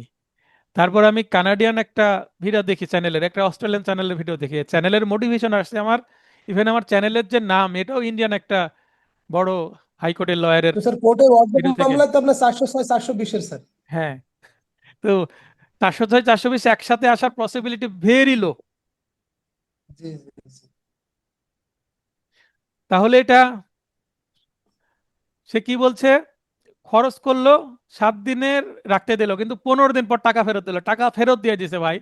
টাকা ফেরত দিলে কি আমার কেন দেরিতে 8 দিন পরে কেন আমাকে টাকা দিল, এটা নিয়ে আপনি মামলা করতে যেতে পারবেন? কোর্ট বলবে টাকা তো পেয়ে আচ্ছা। গেছেন, যান ভাগেন। টাকা পেয়ে গেলে কোনো আহাম্মক ছাড়া কি মামলা করতে যাবে? না, এখানে কজ অফ অ্যাকশন নিতে হবে না। That is the point. তাহলে কোনো অপরাধ হবে না, বুঝলেন?